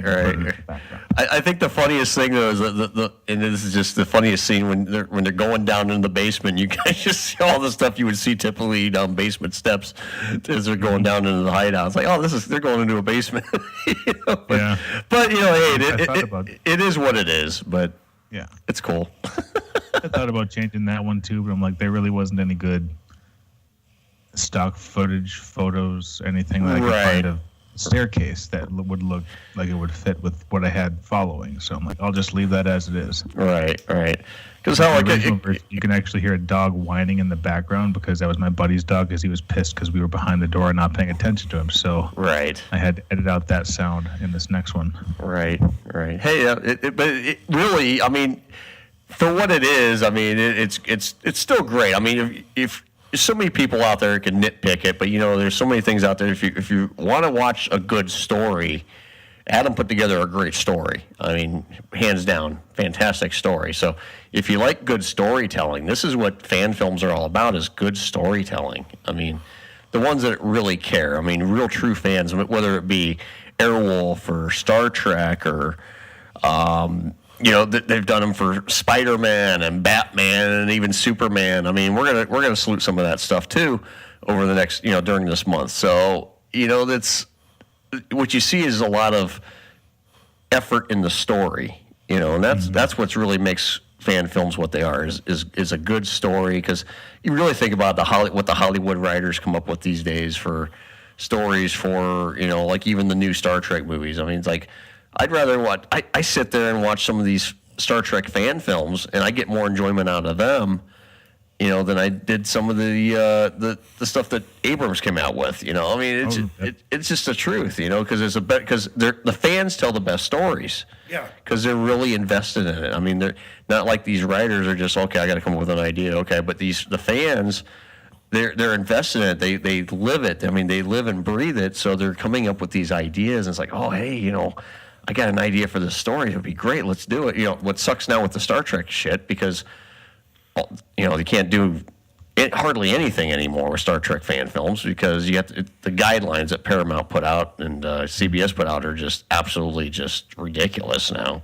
Yeah. So, I mean, there was so many, you think about Continues and Star Trek New Voyages, and, there's so many of them out there that were doing some fantastic stuff, and they just had to stop operation because, they just can't do it. I mean, they can't, the guidelines, and it's just, better stuff than what you would see now, really, and it's a shame. New Voyages was actually one of my inspirations to do fan films in the first place. Mm-hmm. Oh, New Voyages, fantastic. And hopefully we're probably going to try to salute them here before the end of the month too. I mean, we're going to do a start. I mean, I'll announce what we're doing here, at 11:30, around 11:30ish, but for next week. But a good fan film is good storytelling. I mean, that's what it comes down to. I think just a good film, TV show, what story in general is good to have a good story. Yeah, it is, exactly. And what's even more special with the fan films is, it's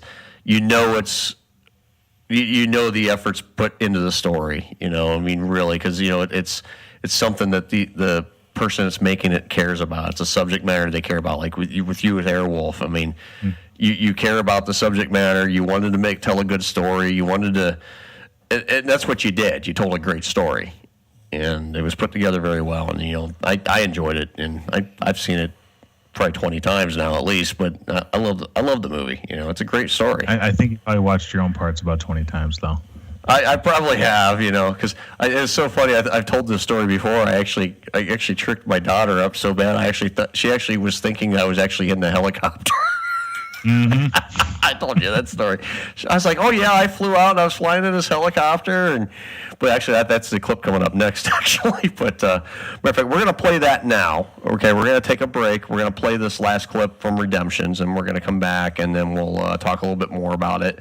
And then we'll talk about our salute for next week. So everyone stay tight, hang tight or stay tight or whatever that. Stay tight, ladies. I've had a few drinks tonight, if you couldn't tell. Yes, that's preferred. Yeah. Not that ever happens anymore, but I haven't seen tight in 15 years. All right, you listen to some kind of radio show. Don't make us big. How about a cream? Right. All right, you listen to some kind of radio show. We'll be right back. Stay tuned. And ladies, stay tight.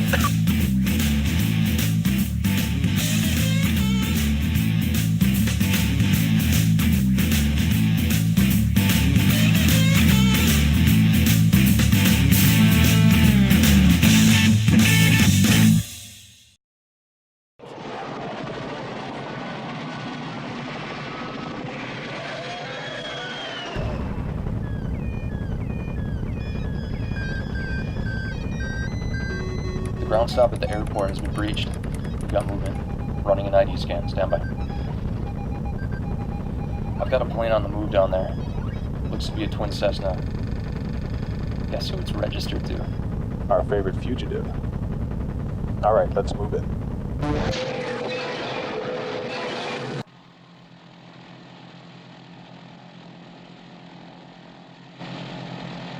Cessna 372 X-ray, you do not have permission to unsexually charge. Return to the GA rep immediately. Bismarck Airport is on a ground stop.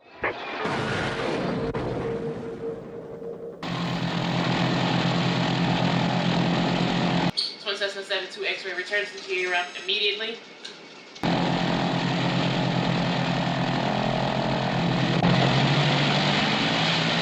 So nobody's listening to me. Okay, you just gonna do the fuck you want to do, fuck me.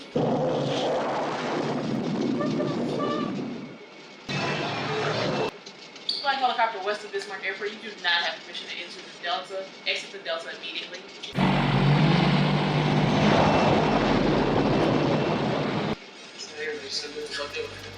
I'm sorry.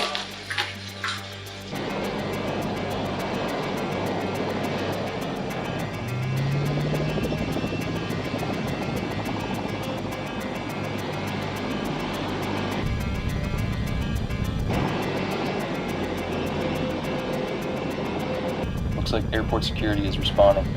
They're coming onto the runway right now. Why are these security guys using outdated cop cars? My theory is that the airport management throws money away to repay the same piece of tarmac every year to put money where it should go.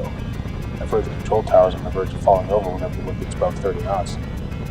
You know, I don't think our fugitive is taking the hint. Why don't you make it more obvious for him?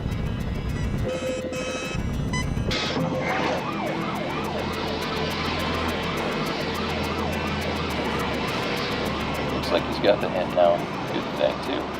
I was thinking we were going to have to open fire. And become this town's biggest headline since a high school kid won some hockey award in the 1990s? Oh, thank you.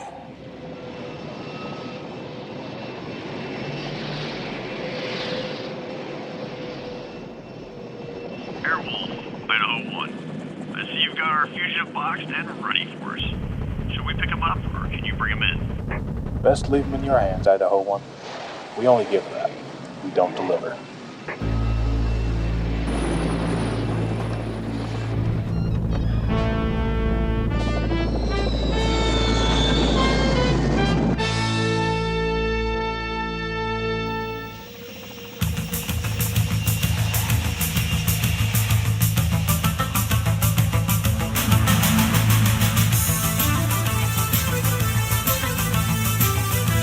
All right, 11:24 here on the SKO Radio Network. Here we're on the East Coast, of course. So if you're tuning on the West Coast, it's not 11:24 there.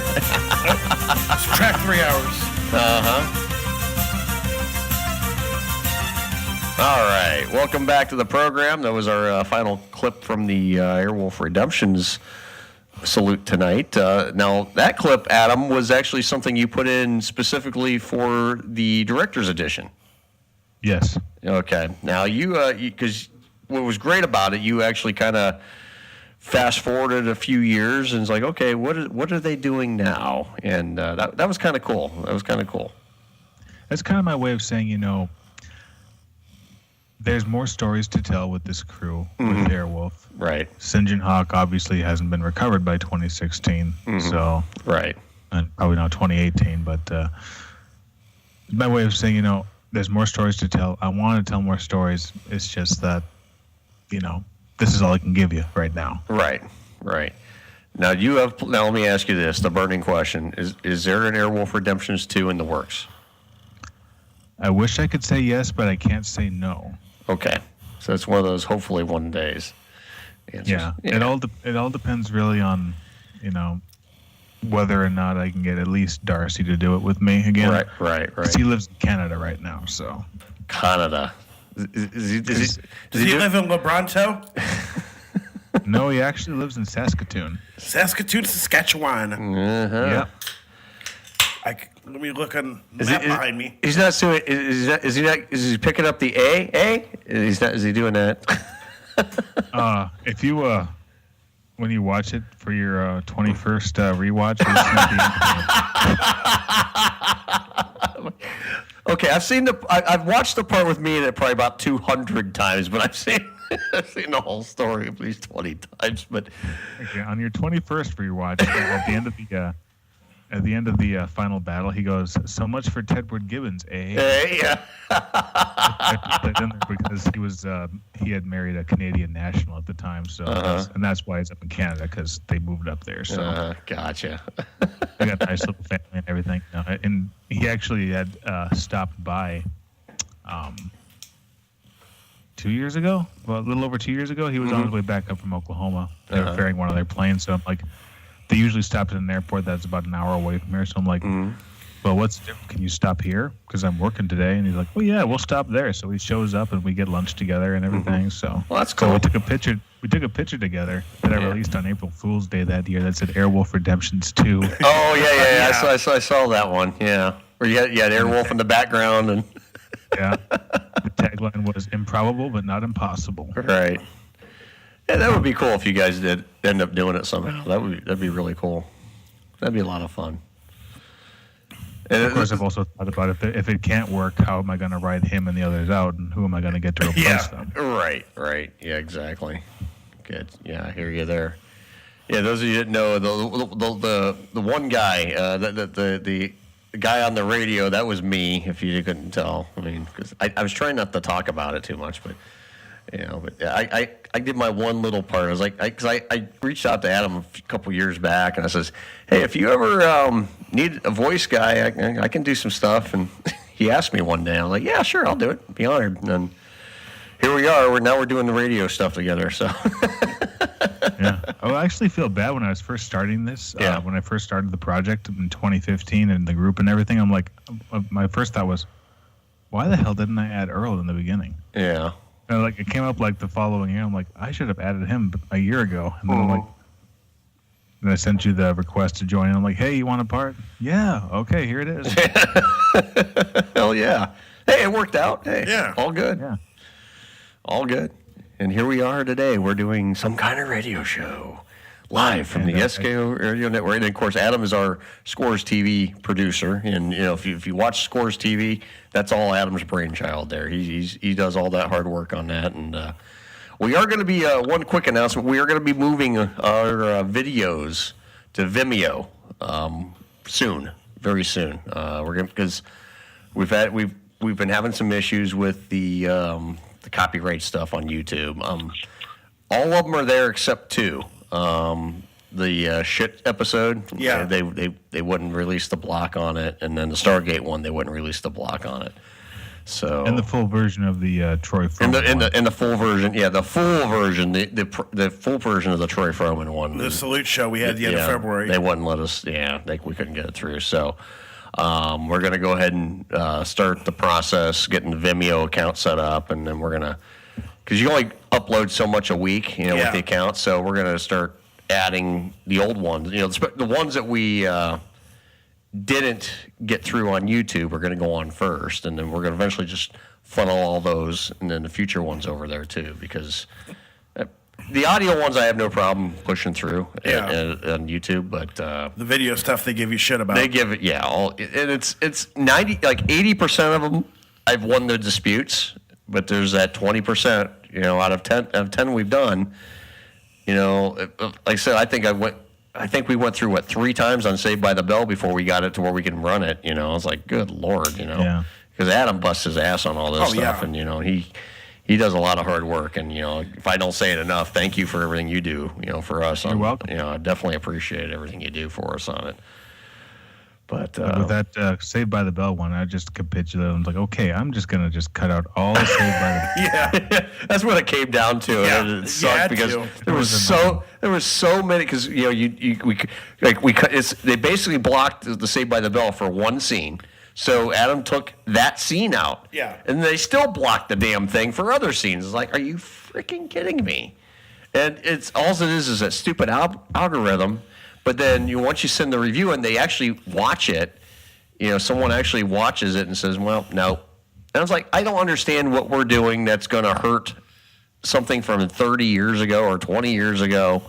Hell, exactly. I'm promoting your shit. I'm not making money off your shit. I'm promoting your shit. I mean, what the hell? I don't even, we don't even monetize the videos there. We can't, So what the hell's the big damn deal? I mean, they the most you can monetize is just what you personally do, like this conversation right now. You could monetize that, but that's it. Yeah, exactly. we can't monetize any of the other stuff. So it's ridiculous. I mean, it really is with the way it's set up. But so we're going to hope and pray that Vimeo does us a little bit better job on at least the Scores TV side of things. So. Yeah. We're gonna I saw the Twitter post you made about it. Did you see what that person had commented about Vimeo? Yes, I did, and I took a peek at it, but they're actually that company is actually pretty stringent, as far as the copyright, just like YouTube. So okay. So I'm just gonna be like, yeah, we'll just. I mean, it's a great suggestion, but. Mm-hmm. Just not quite. I think we'd be running into the same problems because if you read the fine print, they're just as stringent as stuff on YouTube, so it's like, well, forget it, I wish I thought behind Vimeo too was because Troy's clips that I pulled for that show all came from Vimeo. All came from Vimeo. Yeah, everything's like anything that you usually can't find on YouTube, it ends up on Vimeo, and they don't ever do anything with it. So yeah, we're gonna be shifting the video Scores TV over to Vimeo. We're gonna keep the audio on YouTube, but we're gonna play the videos on Vimeo. So again, that's gonna be a little bit of a process. We're gonna get the account set up, and then of course you can only upload so much a week with the accounts because we pay for the service obviously to do it. So and you only have there's only so much you can upload a week. So well, whatever. It is because we upload 3.5 to 4 hours worth of programming a week. So okay, the size of the file, so yeah. But well, anyway, let's take our final break of the night and announce our salute for next week. So let's do that right now. All right. You're listening to Some Kind of Radio Show. We're going to take one final break and be right back.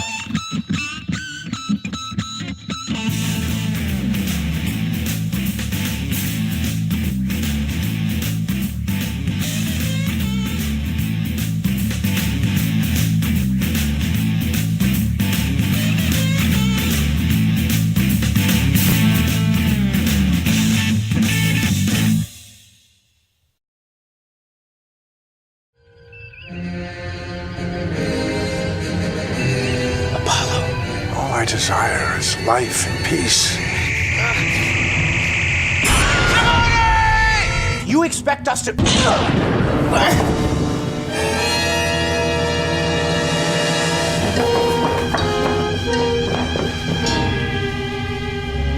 Please don't send me back there. You have no idea what it's like. When I'm done with you and your Starfleet, you'll be lucky to command a Gamma Scout. I'm about to violate a direct order from Starfleet Command. What the devil's going on, Mr. Spock? It appears you were temporarily interchanged with counterparts from a parallel universe. Status report. The Andorian vessels have entered orbit, sir. They're charging weapons. Lock onto their lead ship and fire. Captain? I said fire! I am the captain's woman. You are, aren't you? Join me. Together we shall be the architects of our own future. Our sister world opposes our desire to join the Federation. They will stop at nothing to prevent it. Target acquired, Captain. We're losing weapons, Locke. Captain? Fire faces. Why are you here? What do you want with the Captain? Humans bury feelings of heartbreak and loss. We lock them away. What places do you think it is? Intelligence. The war's on overload! This procedure is not successful. We'll lose all three of you. The tissue damage is severe. Fire on the ship like we're not. What can you do here? We're gonna have to amputate below the knee. Signal all decks. We've been boarded. Who dares to hide? Whatever these pulses are, it's making it impossible to think clearly. It's getting harder to manage the anger. You don't belong in that uniform.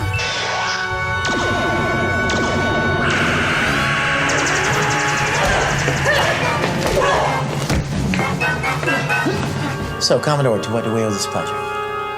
The crew of the Hood has been lost. Enterprise, we've got a containment failure. Get us out of here! Inaccurate. Data in error. The computer would appear to disagree with you, Commander. I'd prefer not to discuss the matter, sir. Their deflector screens have activated. It's impossible to get a look. We can't bring them back.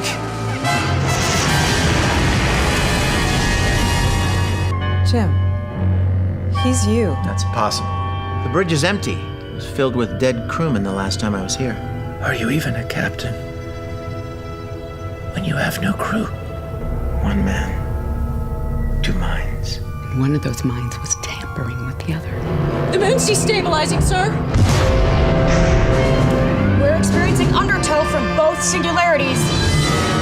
Captain, a Klingon vessel has just entered the system. Because your world always looked like this. It is, as it has always been. Look at me! Look at me. Keep your eyes on me. Doctor, when we launch that probe, the Hyalini will see in full, revealing color. Their world is in turmoil. Technological innovation fueled solely by the desire to build more lethal weapons. You stand here before me lecturing me about compassion. Who do you think you are? Captain's log supplemental. I've been exhausted, but has my judgment been compromised? Forgive the attack. The drone sensors thought you're another Romulan invader. The biosigns are almost identical. Surrender is not the Romulan way, Captain. We can't trust our senses. Gentlemen. When this mission is over, I will miss these times with you. Energize. I'm ordering you to pursue those Romulans into the zone. Hold your fire! He's releasing ectoplasma! Romulan weapon reaching full charge in 3, 2, 1. Basic maneuvers. Brace for impact.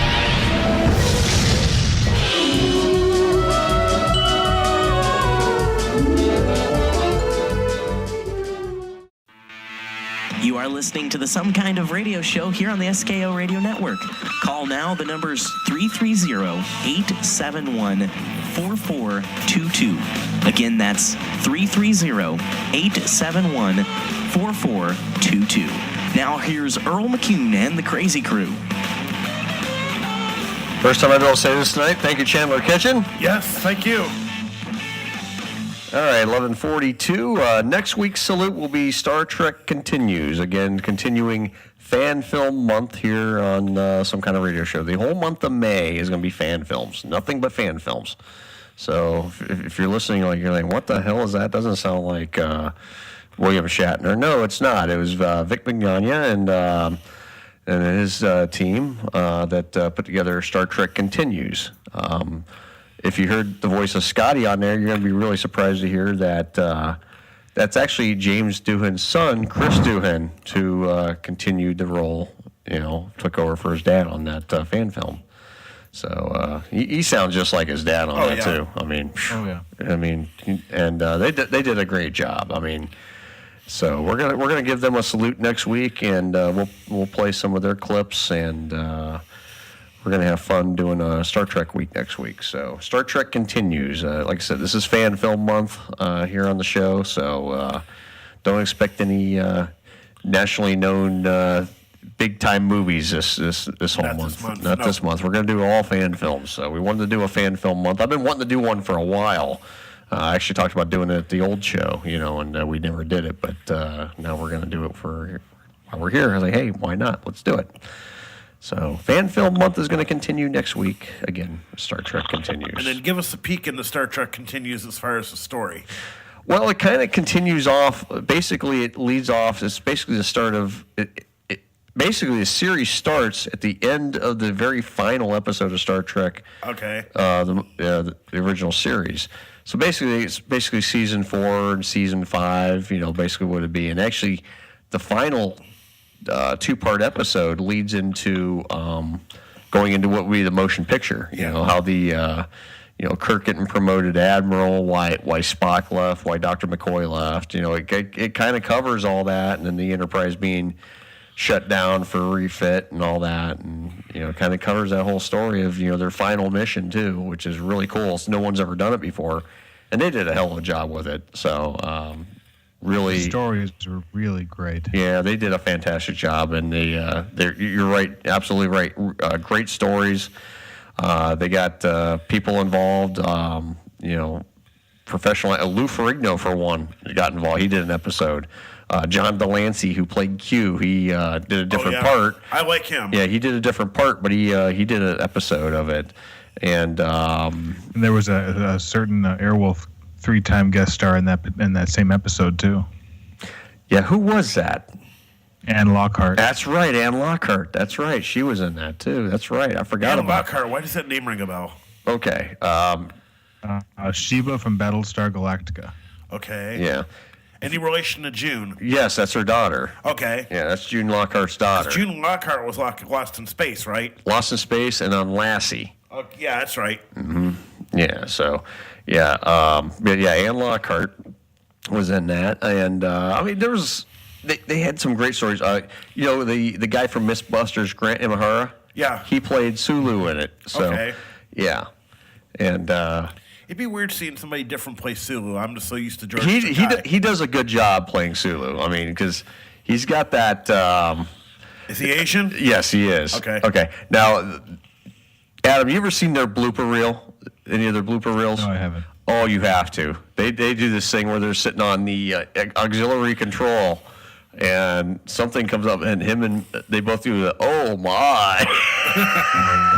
You have to look at Adam. Seriously, you have to look it up. Their outtakes or whatever on Star Trek Continues, and there's a thing on there like it's their auxiliary control, and there's a whole it's like one after another thing. It's all the bloopers and all that stuff, and it's funny as shit. I mean, it really is. I mean, I about died laughing when I heard the "oh my," and he does an "oh my" on there. It's so funny, hilarious. But they did it. They've done a great job, and they're. At first I really wasn't. I was kind of a loyalist to New Voyages, but at the same time, it's like, hey, I'll give these guys a chance. I'll check them out, and they did a really amazing job. They cranked. There was actually some Trek alum behind the scenes too. Yeah, there was absolutely, and they cranked out a lot of shows in a short period of time. I mean, they did 10 episodes, and they did it in a very, very short period of time. I mean, only 3 or 4 years, as opposed, again, like New Voyages, it took them 10 years to really put out 10 episodes. I mean, because everyone's budget was different, and everyone's doing different things, but what James Cawley's done with now with the set tour, oh my God! And Bill Shatner's up there right now. Actually, I don't know if you saw those posts or not. Yeah, Bill Shatner. He's got Bill Shatner up there for 3 days for visiting the sets up there. So I mean and his sets are meticulously accurate. I mean, he's actually he's modernized them, but his are, I mean, very scary accurate. I mean, I'd like to take a trip up there one of these days. Remember, Adam, you and I talked about that. It's like, going up there one of these days. I'd love to go up to Ticonderoga in New York and check it out. I mean, the Star Trek set tour, and they're licensed and authorized by Paramount. So, I mean, Now, would it be just the original series, or would it also be like TNG? No, it's all original series. Okay. I mean, they've recreated all the sets. I mean, the bridge, sick bay, transporter room, engineering, the corridors. They just recently, I've been following what their updates are. They're completing the bridge to make it a 360 bridge. Okay. So it's a complete 360-degree bridge now. And also what they've done is they've created that little decompression chamber that was in the Wrath of Khan, or not Wrath of Khan, but Space Seed. Space Seed. Yeah, Space Seed. Khan was that, but Space Seed, the original. Yeah, Space Seed. Yeah. Mm-hmm. They recreated that, and then they recreated engineering meticulously, and even built the big energizers on the side that you normally don't see too much of. It's usually off camera, but when you get the shot of the engine, you look to the right. Oh, there's the engine energizers are there. So I mean, they've meticulously recreated, and they got some of the original props, and then now he's even got some full body wax figures of Kirk and Spock. At this point, he's got two of them. He's got Spock and Kirk right now, and these things are pretty damn good too. I mean, scary good. Nice, can get like bones and Yeah, I guess he's working on getting them all. But he's got one for Spock. He's got one for Kirk. And I mean, these things are scary good. And like even one of the guys that used to work on the show, his name is Doug Drexler. I'm not sure if you've heard him or not. He was a scenic artist on DS9 and Enterprise. He just posted a picture to his Facebook of Shatner walking on to the bridge about a half hour ago. Oh, no kidding. And Shatner looks pretty. It looks like he's in awe. Yeah, what he's looking at. So yeah, pretty misty-eyed of it. There was a James Cawley posted a thing on there. He posted a picture of Shatner signing autographs in his quarters, in Kirk's quarters. So I was like, oh, that's pretty cool. Yeah. And it's amazing. He's still kicking. Bill Shatner still looks pretty good. Oh, yeah. At his age. Was he like 87, 86, 86? He looks great. Yeah, I mean, because base. I didn't think he was that old. That was 70s. He's in his mid to upper 80s. He's in his upper 80s. He looks great. I mean, and he still makes tons of money royalty wise. Oh yeah, he's he did that. He did he actually was on Boston Legal longer than he was on Star Trek. Yeah, I believe. And we've always known him for Star Trek, and he's got. Then of course he's got his lingerie line, Shatner panties. Shatner panties. Couldn't pass that one up. Talking. Oh, you could not pass that up. No. But no, and then that's funny because if you look at the bridge in original series, and then like my favorite obviously is Next Generation. Oh, I like Next Generation bridge way better just because if you notice on the original series, there's only one real seat.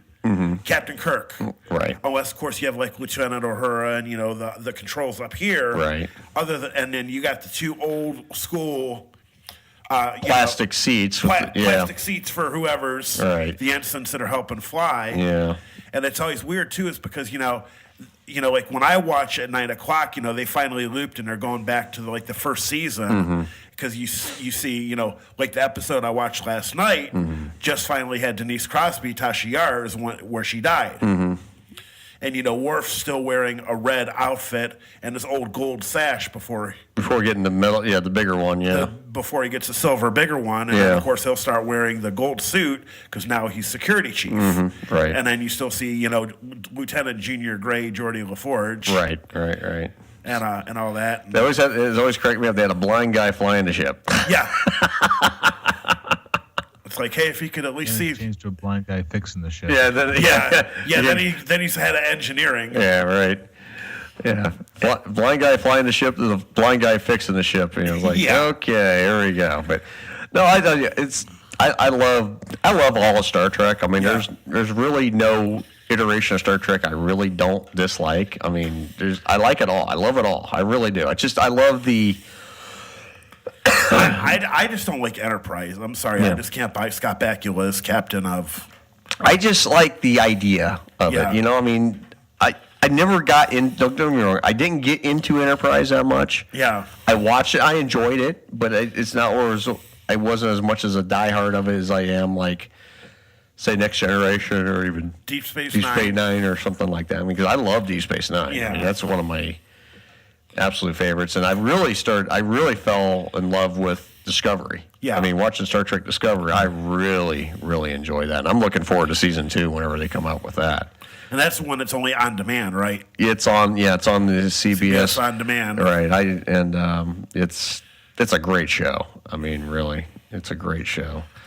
And you can get it on your Fire Stick too. I mean, there's those of you who don't know, you can get it on your Fire Stick without paying for CBS. Well, I mean, it's like you watch Deep Space Nine, and you had right now it's Commander Sisko. He hasn't been promoted yet. They're Right. back. They've looped back around. Yeah. Then you got Major Kira. Mm-hmm. Then of course you got Odo, which is the constable and whatnot. Yeah. They're not Federation employees. Right. Then you're trying to get through all these other, like the one chick Jax used to be a guy. Yeah. In a previous incarnation that she was in. Yeah. And then, of course, some of the names of the newer characters you thought, you look at, Brent Spiner, and then I'm trying to remember LaForge's real name in real life. Oh, LeVar Burton. LeVar Burton and all that. Now you got, who plays Major Kira, right? You know what her real name is? Yeah, Nana Visitor. Nana Visitor. What a name. Yeah. Nana. Na na na na. And then, of course, now they get along with the Ferengi and Romulans, Well, apparently. they tolerate the Ferengi. Yeah, they just kind of let them, just kind of hang out. Yeah. But yeah, it's funny because it's like original Star Trek, they only basically get along with the Vulcans. Then, in the Next Generation, finally the Klingons come around. Then Right. they get one of them. Yeah. But it's always weird. Every time that the Next Generation, they would show a Klingon. Why is it Worf is the only brother? The rest of them are all white. It's just they're all kind of half portrayed as dark or darker skin. It's like now the new Klingons are whatever color they are now. I mean, they're gray, and then they're jet black, and then there's some of them are just pasty white, and they really changed the Klingon look. Yeah. I mean, you can tell they're Klingons, but they completely changed it. And I mean, I don't dislike it, but I'm waiting to see how they're going to tie that in. I mean, because if you really listen to some of the Gene Roddenberry's interviews, it's like, because everyone's upset they changed the Klingons. Yeah. But you think about it, they changed them when the movies came out. I mean, the Klingons had smooth heads when in the series. They didn't add the ridges until the motion picture. And, And if you watch Enterprise, they actually explain why they had smooth heads. Right, they did. Now I'm waiting for the explanation why they look like they look now, in Discovery. So I'm just wondering how they're going to. I'm sure they got something in mind for it, but because they really Slap some long hair on there, and I bet you they look pretty damn close. There's actually a guy that did he did some rendering where he put long hair on them, and they actually do look pretty damn close.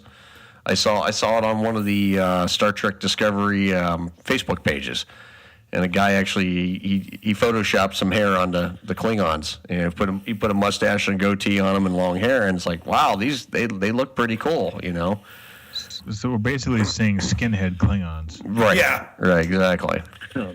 Yeah, that's the way I'm looking at it. Yeah, that's the way I'm looking. Fine by me. Yeah, and it looks good. I mean, you know what? They're supposed to be aliens. Yeah. They're supposed to be aliens. I mean, like Gene Roddenberry's whole thing is, they always had that. You got to just pretend they always had that. It's budget. Because they didn't have the budget in the '60s to do all that prosthetics. No. Like they wanted. Imagine if they had the budget in the '60s to do a show like Star Trek with what they have now. It would not look like what it did in '66. Right. No. They wouldn't. That's the way I look at it, and that's what it kind of helps me to enjoy Discovery. It helps me enjoy it too. I mean, I think the only thing it turned me off was the projections instead of using the view screen for communication. I think that's the one thing I don't like about it. I wish they would have stayed true to using the view screen at least for communication. That would be kind of the only thing that I just don't quite like about it. They got basically a virtual projection of the when they do communications, and that's the only thing I really don't like. I'm used to the window now because we saw it in Abrams films. With the rebooted universe, but I'm used to the window view screen now and with the LED overlays or whatever, the heads-up display stuff. I'm fine with that actually. But I guess the season 2 is going to really shore up a lot of the continuity, I guess, from what they're saying. I mean, you've seen some of the Adam. You've seen some of the pictures, the behind-the-scenes pictures already that they got with the new, the red and gold uniforms on Discovery. And the guy they got to play Captain Pike, yeah. Yeah, he looks really good. He looks a lot like Jeffrey Hunter. Yeah, he looks a lot like Jeffrey Hunter. Yeah, I think I read somewhere that Jeffrey Hunter's son was actually commenting, giving praise to the whoever was responsible for hiring that particular actor because he looks just like my dad. Yeah, that's pretty good. They did it right. And I'm actually a fan of the redone Enterprise. The new Enterprise they did for Discovery. I wish they'd used that in the films.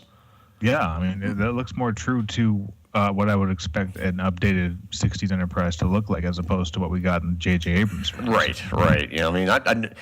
I never was a huge fan. I didn't dislike it, but I wasn't a huge fan of it either. Then, I saw what they did with the NCC 1701A at the end of Beyond. And I was like, okay, that's okay, but it still didn't hold true to what the Enterprise should be. It just didn't do it for me. But that Enterprise they put at the end of Discovery, that I'm like, wow, I was actually blown away. I was like, it's updated, yes, it's modernized, yes, but it stayed true to the original in a lot of ways. So it's a rebooted visual, basically. That's all it is.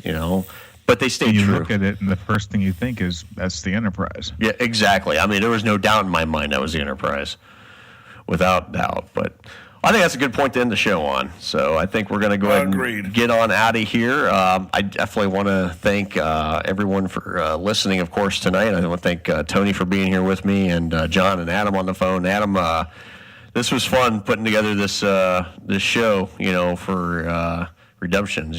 This is great. I'm glad we got to do it. Good time. Oh, yeah, absolutely, and a lot of good info about it. All right, everybody, we're going to be back next Friday night here on some kind of radio show tomorrow. We got some programs lined up for you. We're going to have 12 noon.